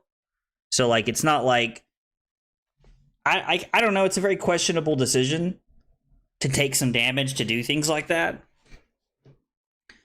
There's also an interesting question of my opponent has 24 cards in their deck.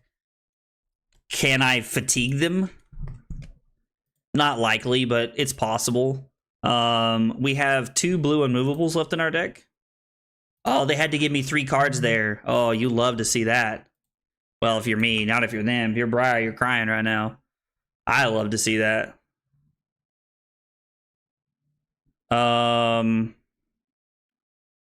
Something tells me that that's an unmovable in their arsenal, if you want the truth.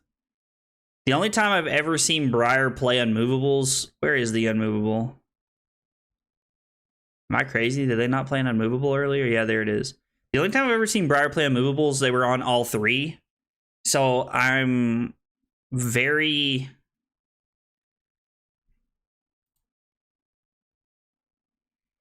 We pitch Pulverize.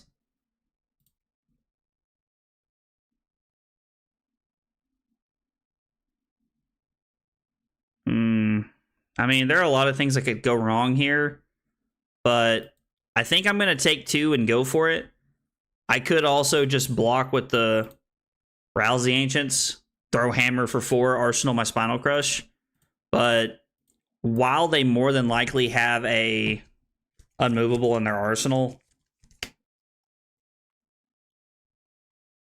Okay. Maybe they're on a 1-of unmovable. I mean, I suppose anything's possible here. Like, I'm not complaining if they don't have another... Okay, so they do have an unmovable. Okay, I don't know why they... Wow. Man, I'm not gonna lie. These have been 2 turns in a row that you love to see. If you're me, anyway. Oh, good lord. What is his hand? Okay, so there'll be 1 more Pummel left in the deck. I mean, I want to block here. Like, I want to block Chokeslam and Pummel. But Pummel's also going to be one of my ways out of this from here. Because my hand's honestly going to be pretty unimpressive.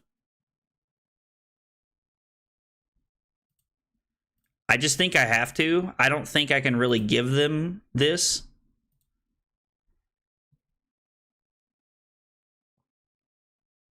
Am I arsenaling the Spinal Crush here? I think I am. So, like, my options are throw Hammer for 6 or arsenal my Spinal Crush and throw Hammer for 4. I think Spinal Crush represents more value over the course of the game. Now, we also have the option of just... Hey. So we can block 9 and Hammer here. Is that our last Command and Conquer? Yes.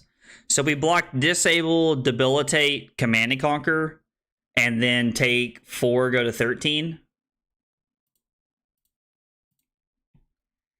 I think this is the correct play.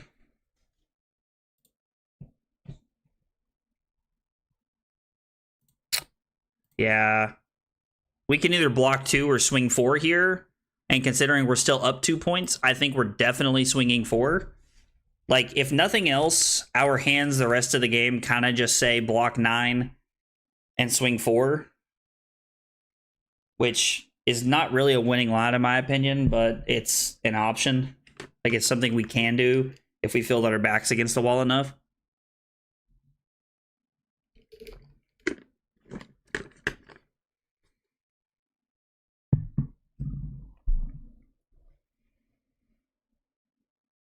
Yeah, so if somebody's watching my stream right now and you're playing in Singapore, not very likely because it's like 8:30 in the morning or 9:30 in the morning there. Singapore's 12 hours ahead of us.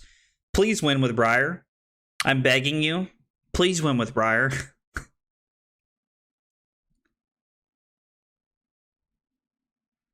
Wait, what was played right here? Earthlore Surge? Good God. So this is for 9.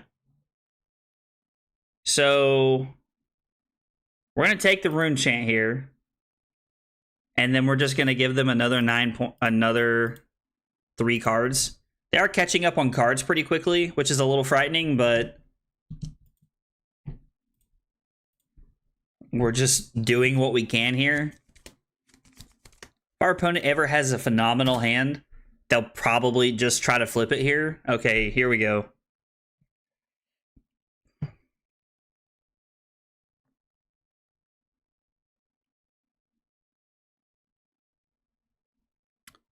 Debilitate Buckling Blow.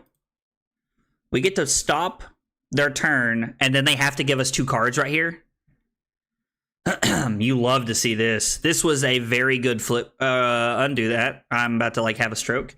This was a very good flip for us. This was a very good flip for us. So the fact that that was a Swarming Gloomveil was amazing, because now they have to give us 2/3 blocks.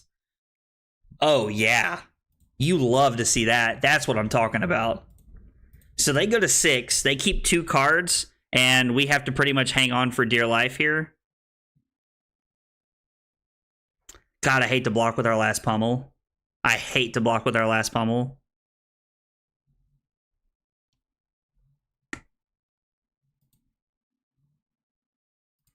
I'm just going to pitch the Buckle to play the Unmovable here so that we can cover this up, not give them embodiment. Is that their first? No, that's their second CMH. Yeah, that's their second CMH. They're probably arsenaling their last one. There's one more Unmovable left in their deck somewhere. I don't remember if they pitched it earlier. They might have. I mean, they're about to go down to 7 cards left in their deck. We are probably like 2 or 3 turns of value away from actually running them out of cards that can kill us. There's a red Come to Fight, a Command and Conquer, there's an Unmovable, there's a CMH left in their deck. There's quite a few cards left in their deck. And they might be on some number of Remembrance in anticipation of playing against Oldhim. Okay, that's the last Sink Below. Right? Yeah, okay. I was like, I don't remember them having... Yep, there's the last one. I thought they'd already played all 3, but that must have been like a different game I was having a stroke about.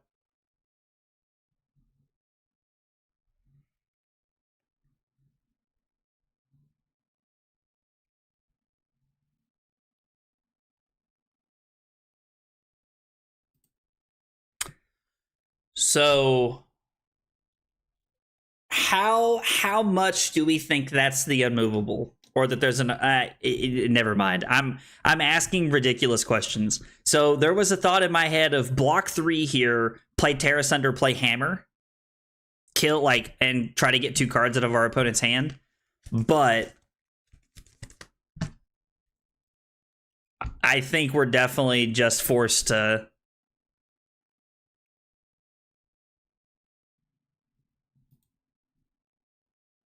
They're going to use Tunic to come in for 2 and 2. So we're definitely taking the 2 here. Now, the question is...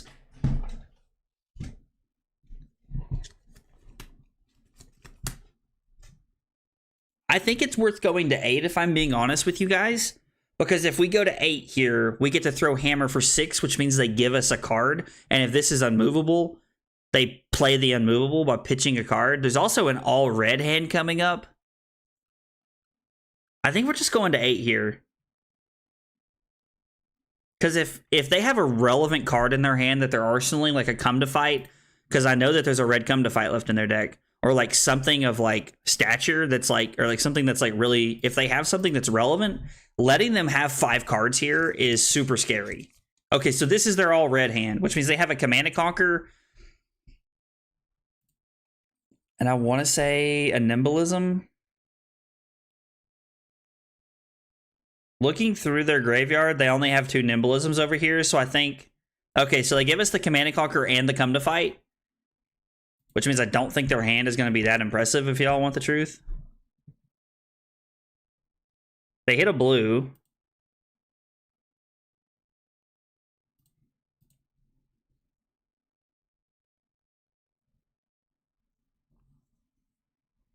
I hope whatever their last card is not super relevant here. We're like hanging on by a string right now.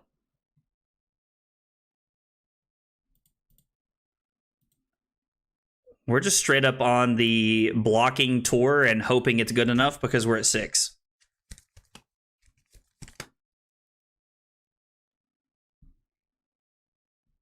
Fatiguing Briar as Bravo is not something I ever thought I would say. Okay, so they're going to shuffle back in a Channel Mount Heroic.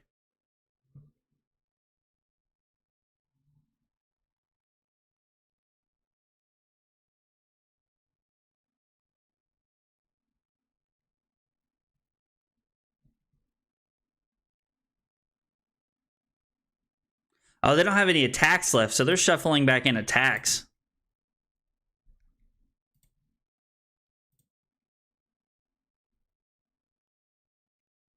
They're making an embodiment of lightning so that they can play their Earthlore Surge. They're going to put their Earthlore Surge in the bottom, and their last card is going to be Tome of Harvest. They're going to try to play Earthlore Surge and into Autumn's Touch here. We're going to get a card out of their hand. Yeah, I think we've won this game. I think this game's over here. So they... Okay.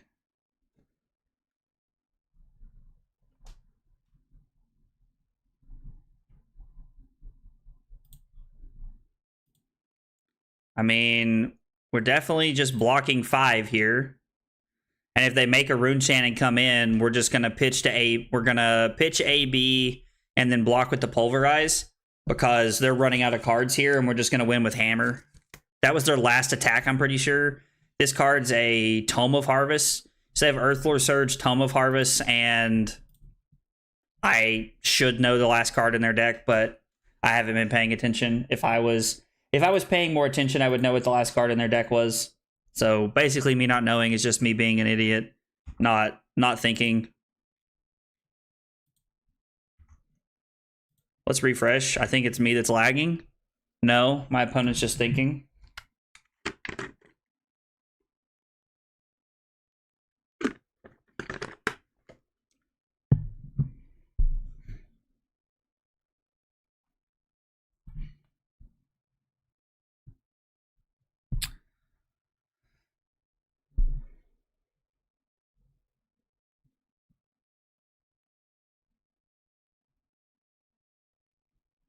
Don't really know what my opponent's doing here.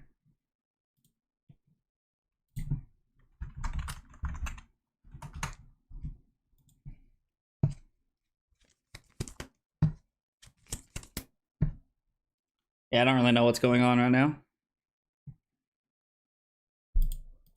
My opponent could be like lagging, or I don't know, maybe they stepped away, maybe they're screaming about something. It's hard to say.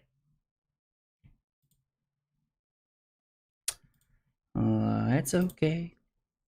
I'm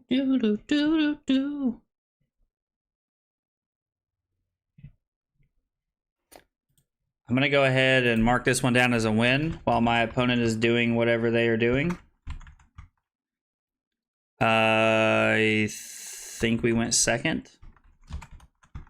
Win. No, we went first. We went first because I made the Crippling Crush play early on in the game, where I got to use my Showtime early. Or my Imposing Visage, I think is what I used. Yeah,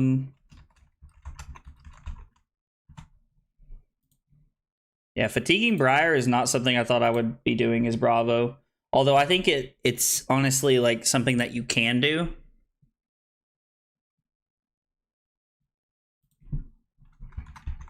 Like, it's clearly something you can do because we just did it, but Briar's forced to block more regularly than Bravo, or like than they are against Oldhim. It's so hard to fatigue Briar as Oldhim because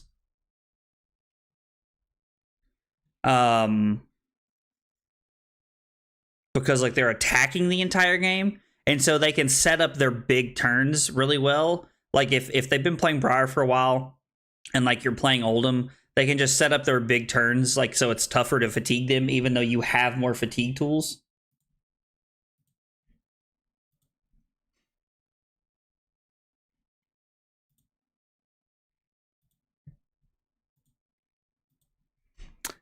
I don't know if my opponent is, like, sitting there, like, waiting to try and, like, scumbag me or something with the whole, like, your opponent's inactive and they're going to try and, like, claim victory or something.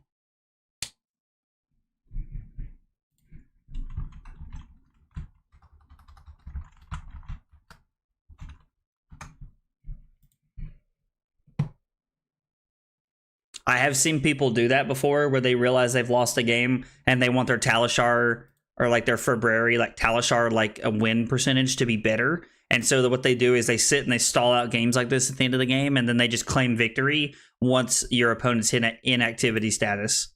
And I'm going to be honest, I think if you're doing that, you're just kind of a sad person. Like, the point of playing Talishar is to practice and to get better, not for me to make my win percentage look better. Like, if I'm winning games, it's because I want to be winning. And if I'm losing games, it's because I'm losing. Like, I want to know what I'm winning with and what I'm losing with. It's the only way I'm going to get better at the game.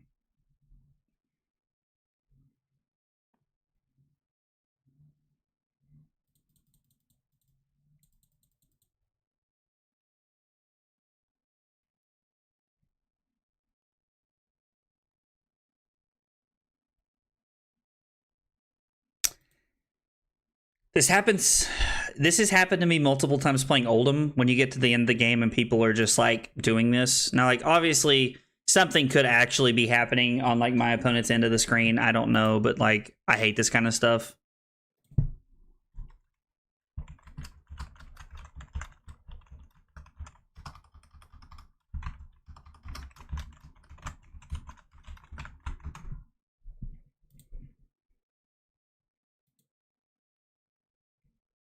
Like, I don't know what's happening.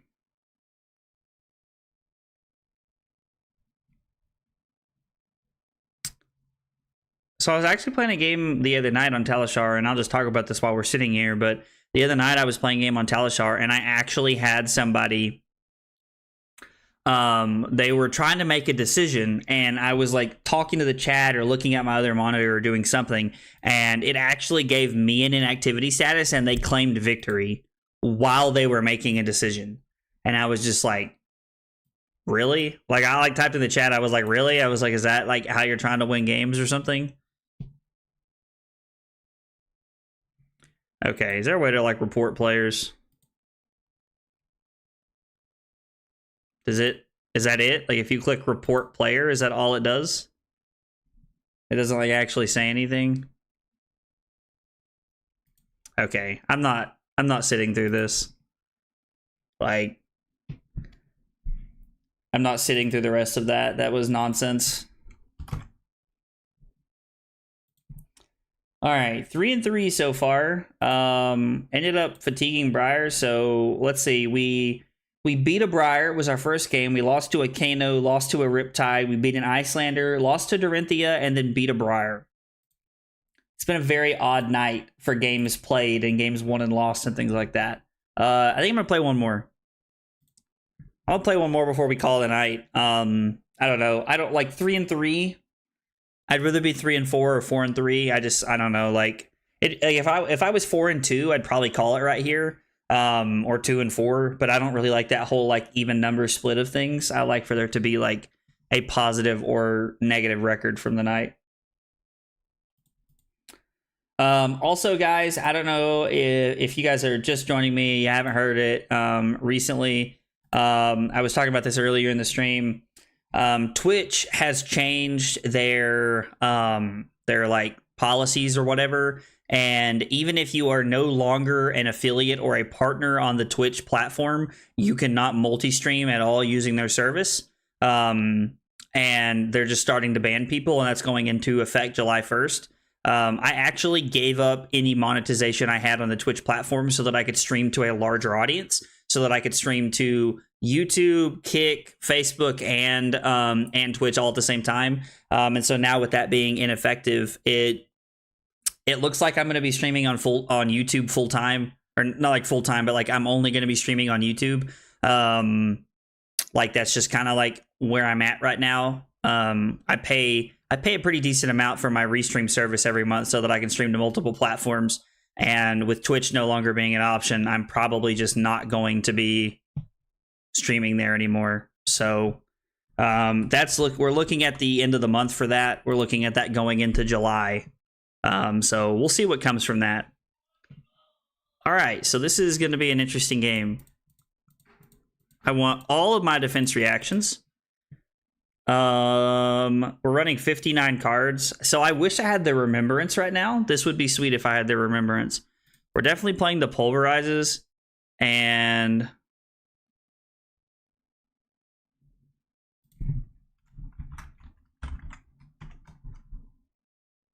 my opponent's very excited about playing the Bravo mirror.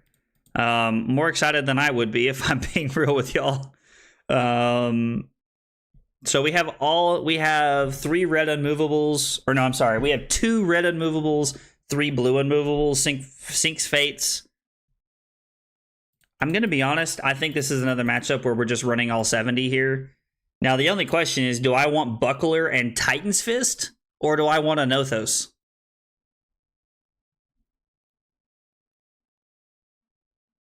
Hey, Carly, plugging my YouTube after my rant about Twitch. Thank you, baby. I appreciate it. I think we're going to keep a Nothos just because of the value that comes from it.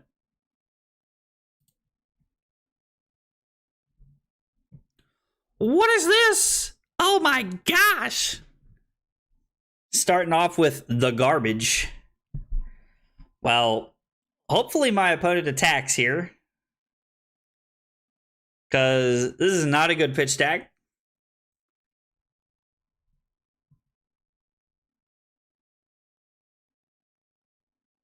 Yeah, this is not great at all. Probably just gonna they have a pulverized to heave. Let me tell y'all, if there's ever been a moment for things not looking good, it was this one.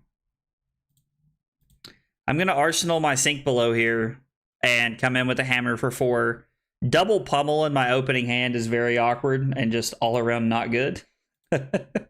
So I do like pitch stacking and unmovable though. My opponent's probably just gonna take 4 to try and swing back here.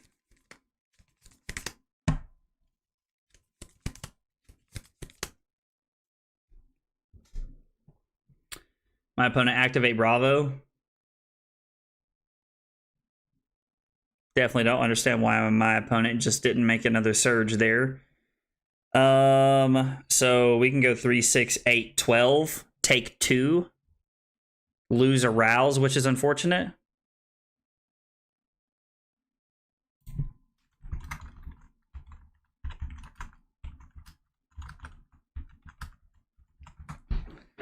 I don't like losing a Rouse here, but I like having the unmovable in my arsenal here. Oh, I can't do that. Oh yeah, I'm a schmuck. So I think I'm just gonna pitch the Debilitate or pitch the Terra Sunder to play unmovable. Okay, so let's start with a Sink Below from Arsenal. So we'll go Sink Below. We're gonna put Debilitate on the bottom.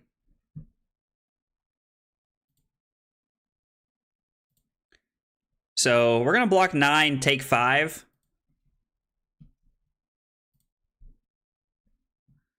Taking 5 is, I mean, it's a pretty good play for them. Like, they get to set us up, like, set it up pretty well.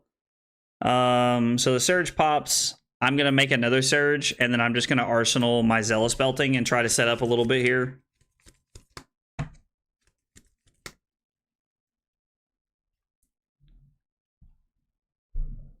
That is not exactly what I had in mind.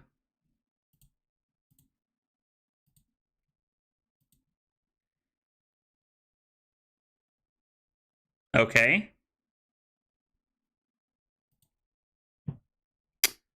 I'm gonna discard my Command and Conquer because I can activate Plating and Heave Pulverize here. My opponent is in the driver's seat 100% right now, and I think that's definitely putting us on the back foot.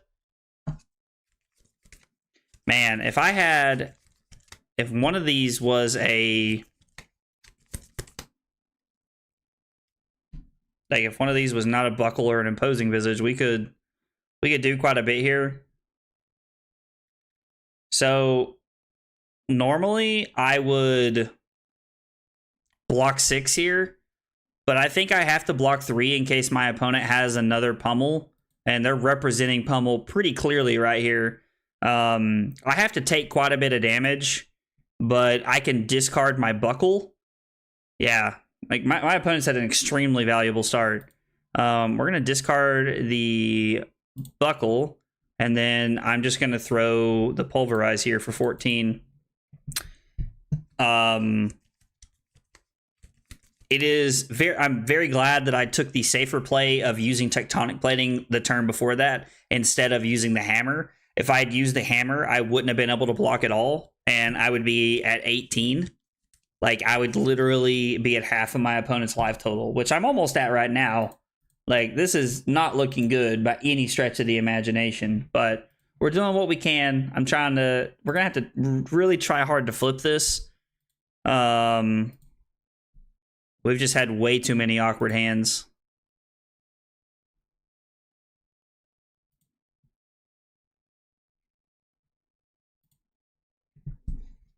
Like, again, like, what is this?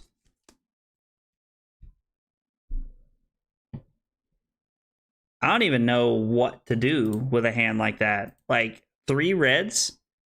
So maybe putting all my cards in is just distorting my deck proportions too much that, like, I don't have the value I want.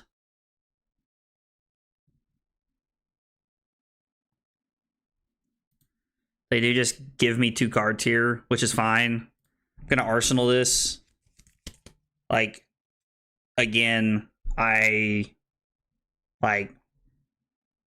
brother.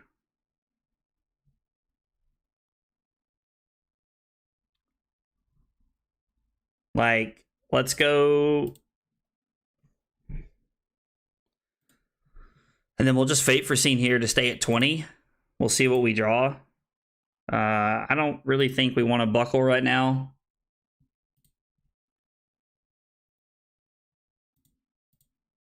We'll swing the hammer for 4 here. Like, we have to have a turn where our opponent just has a lackluster hand and we can go in for like an 11-point turn.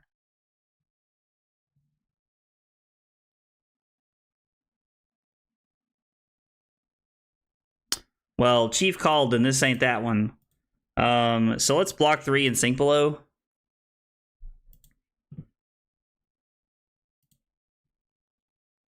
We'll put the disable on the bottom here.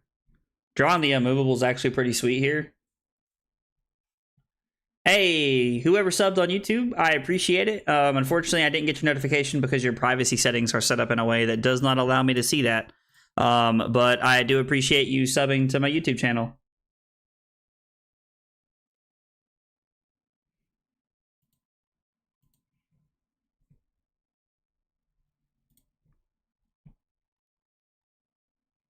All right, so they have sink below here. They presented 66 cards into us, and we presented 70 into them.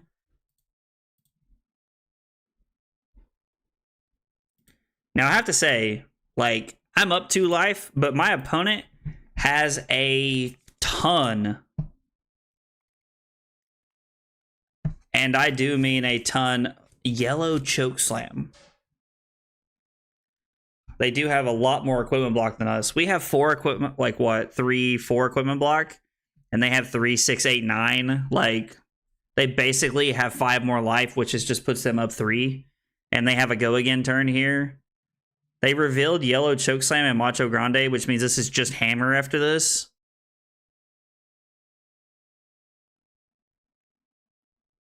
Maybe they take out Spinal Crushes in the mirror. Maybe that's like what I'm supposed to go for here. If I'm going to bring in all of my reds like this, because I can't use Crown of Seas to just help me filter my cards.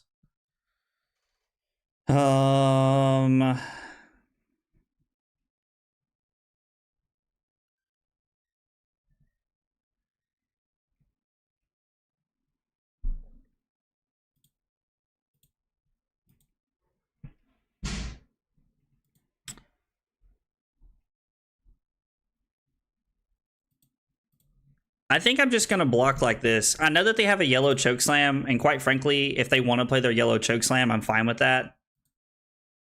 I still have my red unmovable. I can activate Bravo. And I can activate Bravo and play Buckling Blow here after I play my Unmovable. I mean, if they have another go again turn, they have another go again turn. There's nothing I can do about it. Our opponent has run very hot here so far. Our opponent's run very hot, and I've run very not. That is very, very, very possibly due to my sideboarding decisions to just run all 70 cards. I mean, and I did have... I mean, there's a lot of reds that I'm bringing in when I do stuff like that, so... Yeah, I think playing the Unmovable here is just 100% value.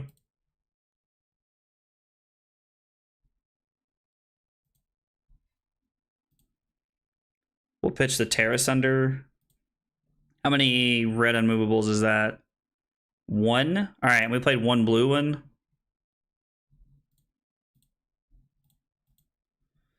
Now, Buckling Blow can be covered by a card from their hand and a defense reaction in their arsenal, or it can be covered by a card from their hand and...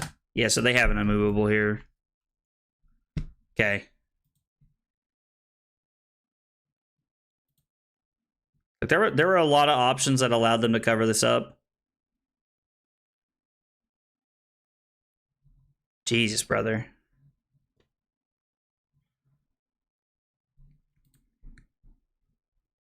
My opponent has thrown... Is that his second Crippling Crush he's thrown at me?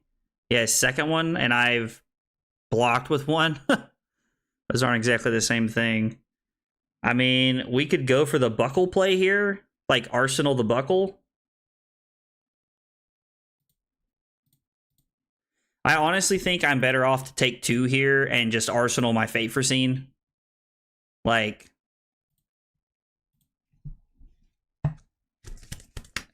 This is my second triple red hand. I don't really think those are supposed to happen.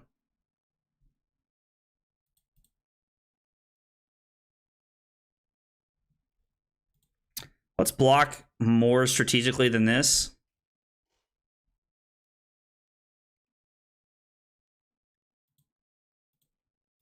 I mean, I think we're definitely blocking 6 here. And then when they come in with the hammer, we're just going to block 6 again. Like, we can't really say no blocks here. We're definitely giving them card advantage, like deck advantage, but, like, we're in a situation where, like, we have to try and, like, have a big tempo swing.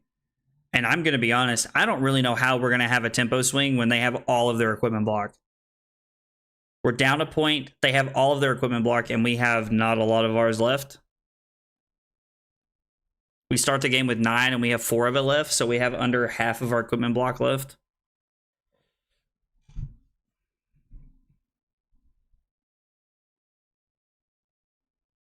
Okay, well, we needed a turn like that.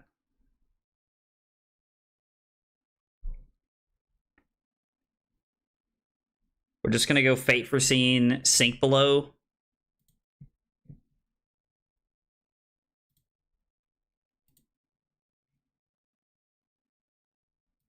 I guess we'll just put that on the bottom. I don't know, like we just want to keep churning through our deck.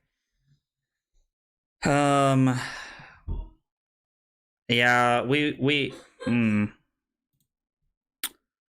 maybe we can set up a pummel hand here to get back into the game. I don't know. They've also only seen 1 Command and Conquer. So they're probably coming up on Command and Conquers here.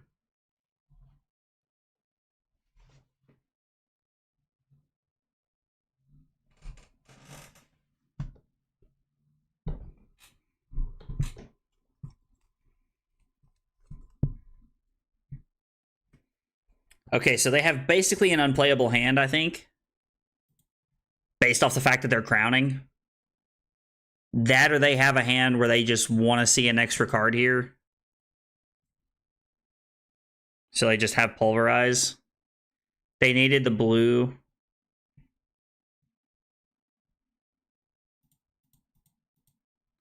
Yeah, we're just going to block it all here. Like, don't really have another option.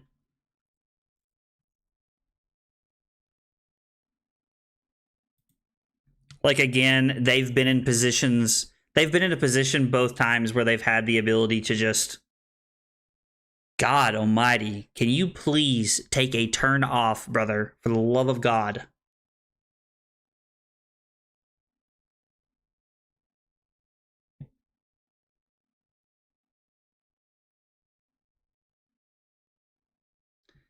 They're gonna pitch their blue.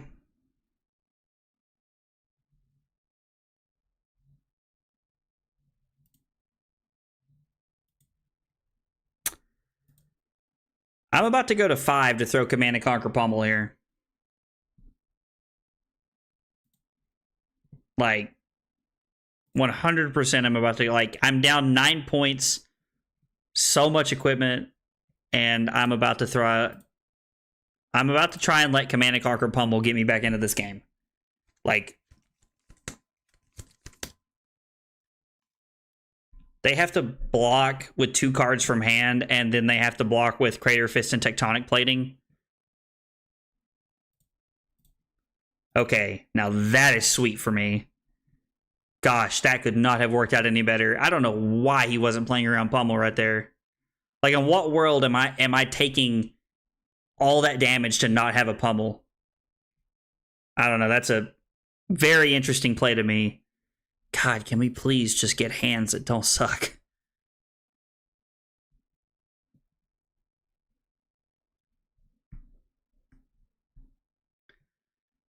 I mean, we really just need hands that don't suck. So, like, if that Choke Slam is a blue, like, this hand's great because we get to. So, block Zealous Belting, go to 3, throw Choke Slam, Arsenal the Unmovable. That feels like my only course of action here, if I'm being honest. How many Zealous Beltings have we seen so far? How many have we played? How many do we have left in our deck? So they're currently up. They're getting to go up to 42 and then to 38. So they're currently up 8 cards. Man, this game is getting more and more grim every turn.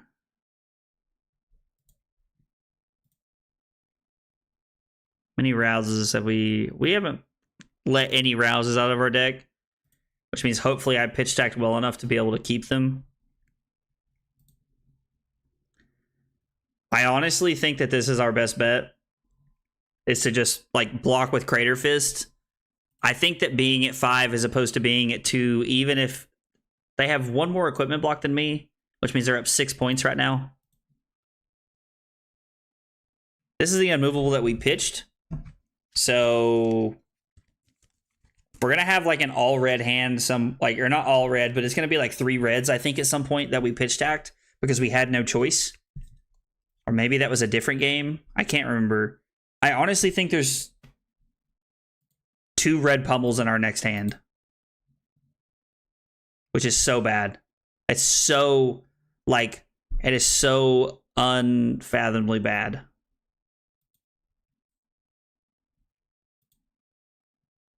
Okay, I can't count pitch stack apparently, so everybody ignore me.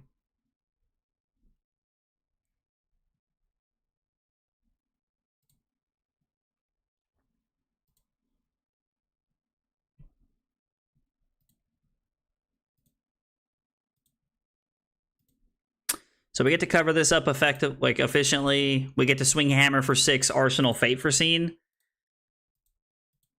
For the first time in a while, I feel like I'm in a decent spot. For the first time basically all game, I feel like I'm in an okay spot. We need to see a good Rouse turn. The Unmovable was pitch stack. Yeah, I think we already hit pitch stack. I think the turn before that was pitch stack, and I'm just... No, it can't be pitch stack yet.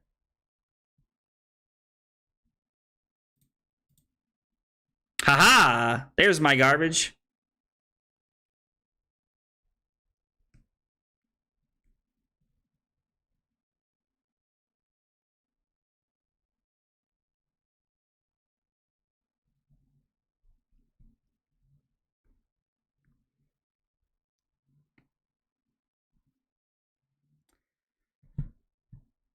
Oh Oh man, this is tough. So I can go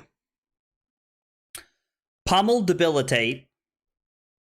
I can block Pummel Debilitate here. When my man throws Hammer, I throw Fate Foreseen, go to 3. I'm down 3 life and an equipment, which means I'm down 4 life.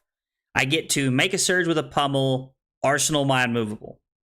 The other line of play is Fate Foreseen to Zealous Belting here. Actually, I guess I would. So the other line of play is pitch my Debilitate to play the Unmovable here. Go Pummel Fate Foreseen on the Hammer and then Arsenal a Pummel. That's probably a better play.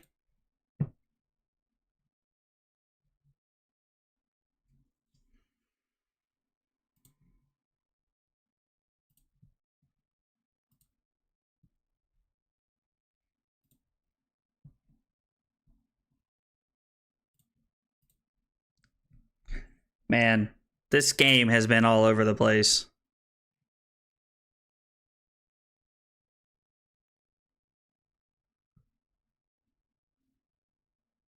I really like Rouse, but I don't think we're in a spot to keep all of our cards to play Rouse here. I think we're just going to bottom the Rouse. Because my opponent has 4 cards here. Okay, so we're now in a position to... Gonna be honest, I don't really know what we're in a position to do. Oh boy. You about to Crater Fist like Bravo me or something? No. Okay. Moment of truth.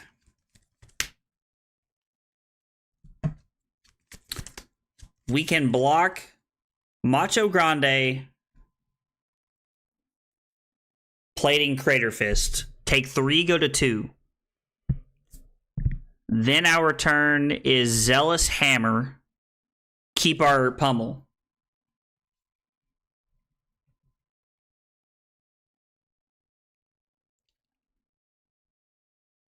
Actually, I'm blocking with Thunderquake here.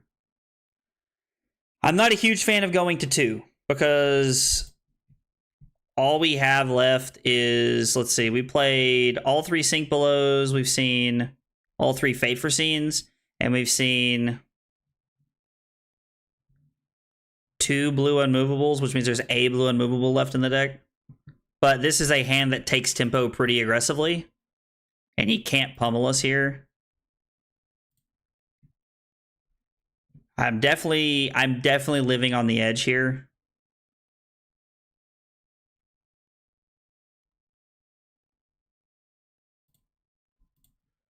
I'm going to leave myself the ability to play a pummel here if I see fit.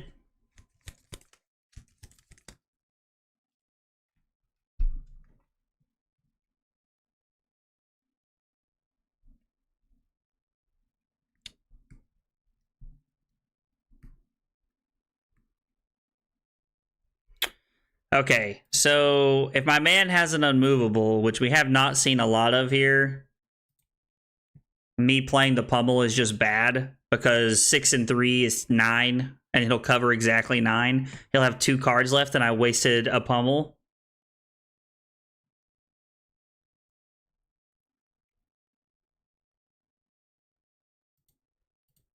I like the idea of being able to get a card out of his hand if you want the truth. Blue unmovable from Arsenal is like really worst case scenario for us here. Would have been amazing if we had a way to like get an extra resource and like hammer here as well. But oh, he had no defense reaction.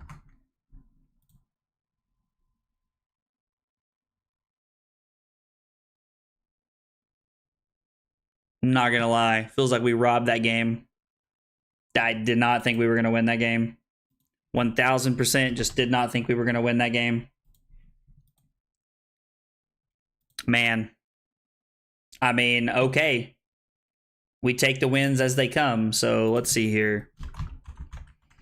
Talishar, we played the Bravo Mirror. We went second, win, Was on the back foot all game. Zealous. Pummel to win.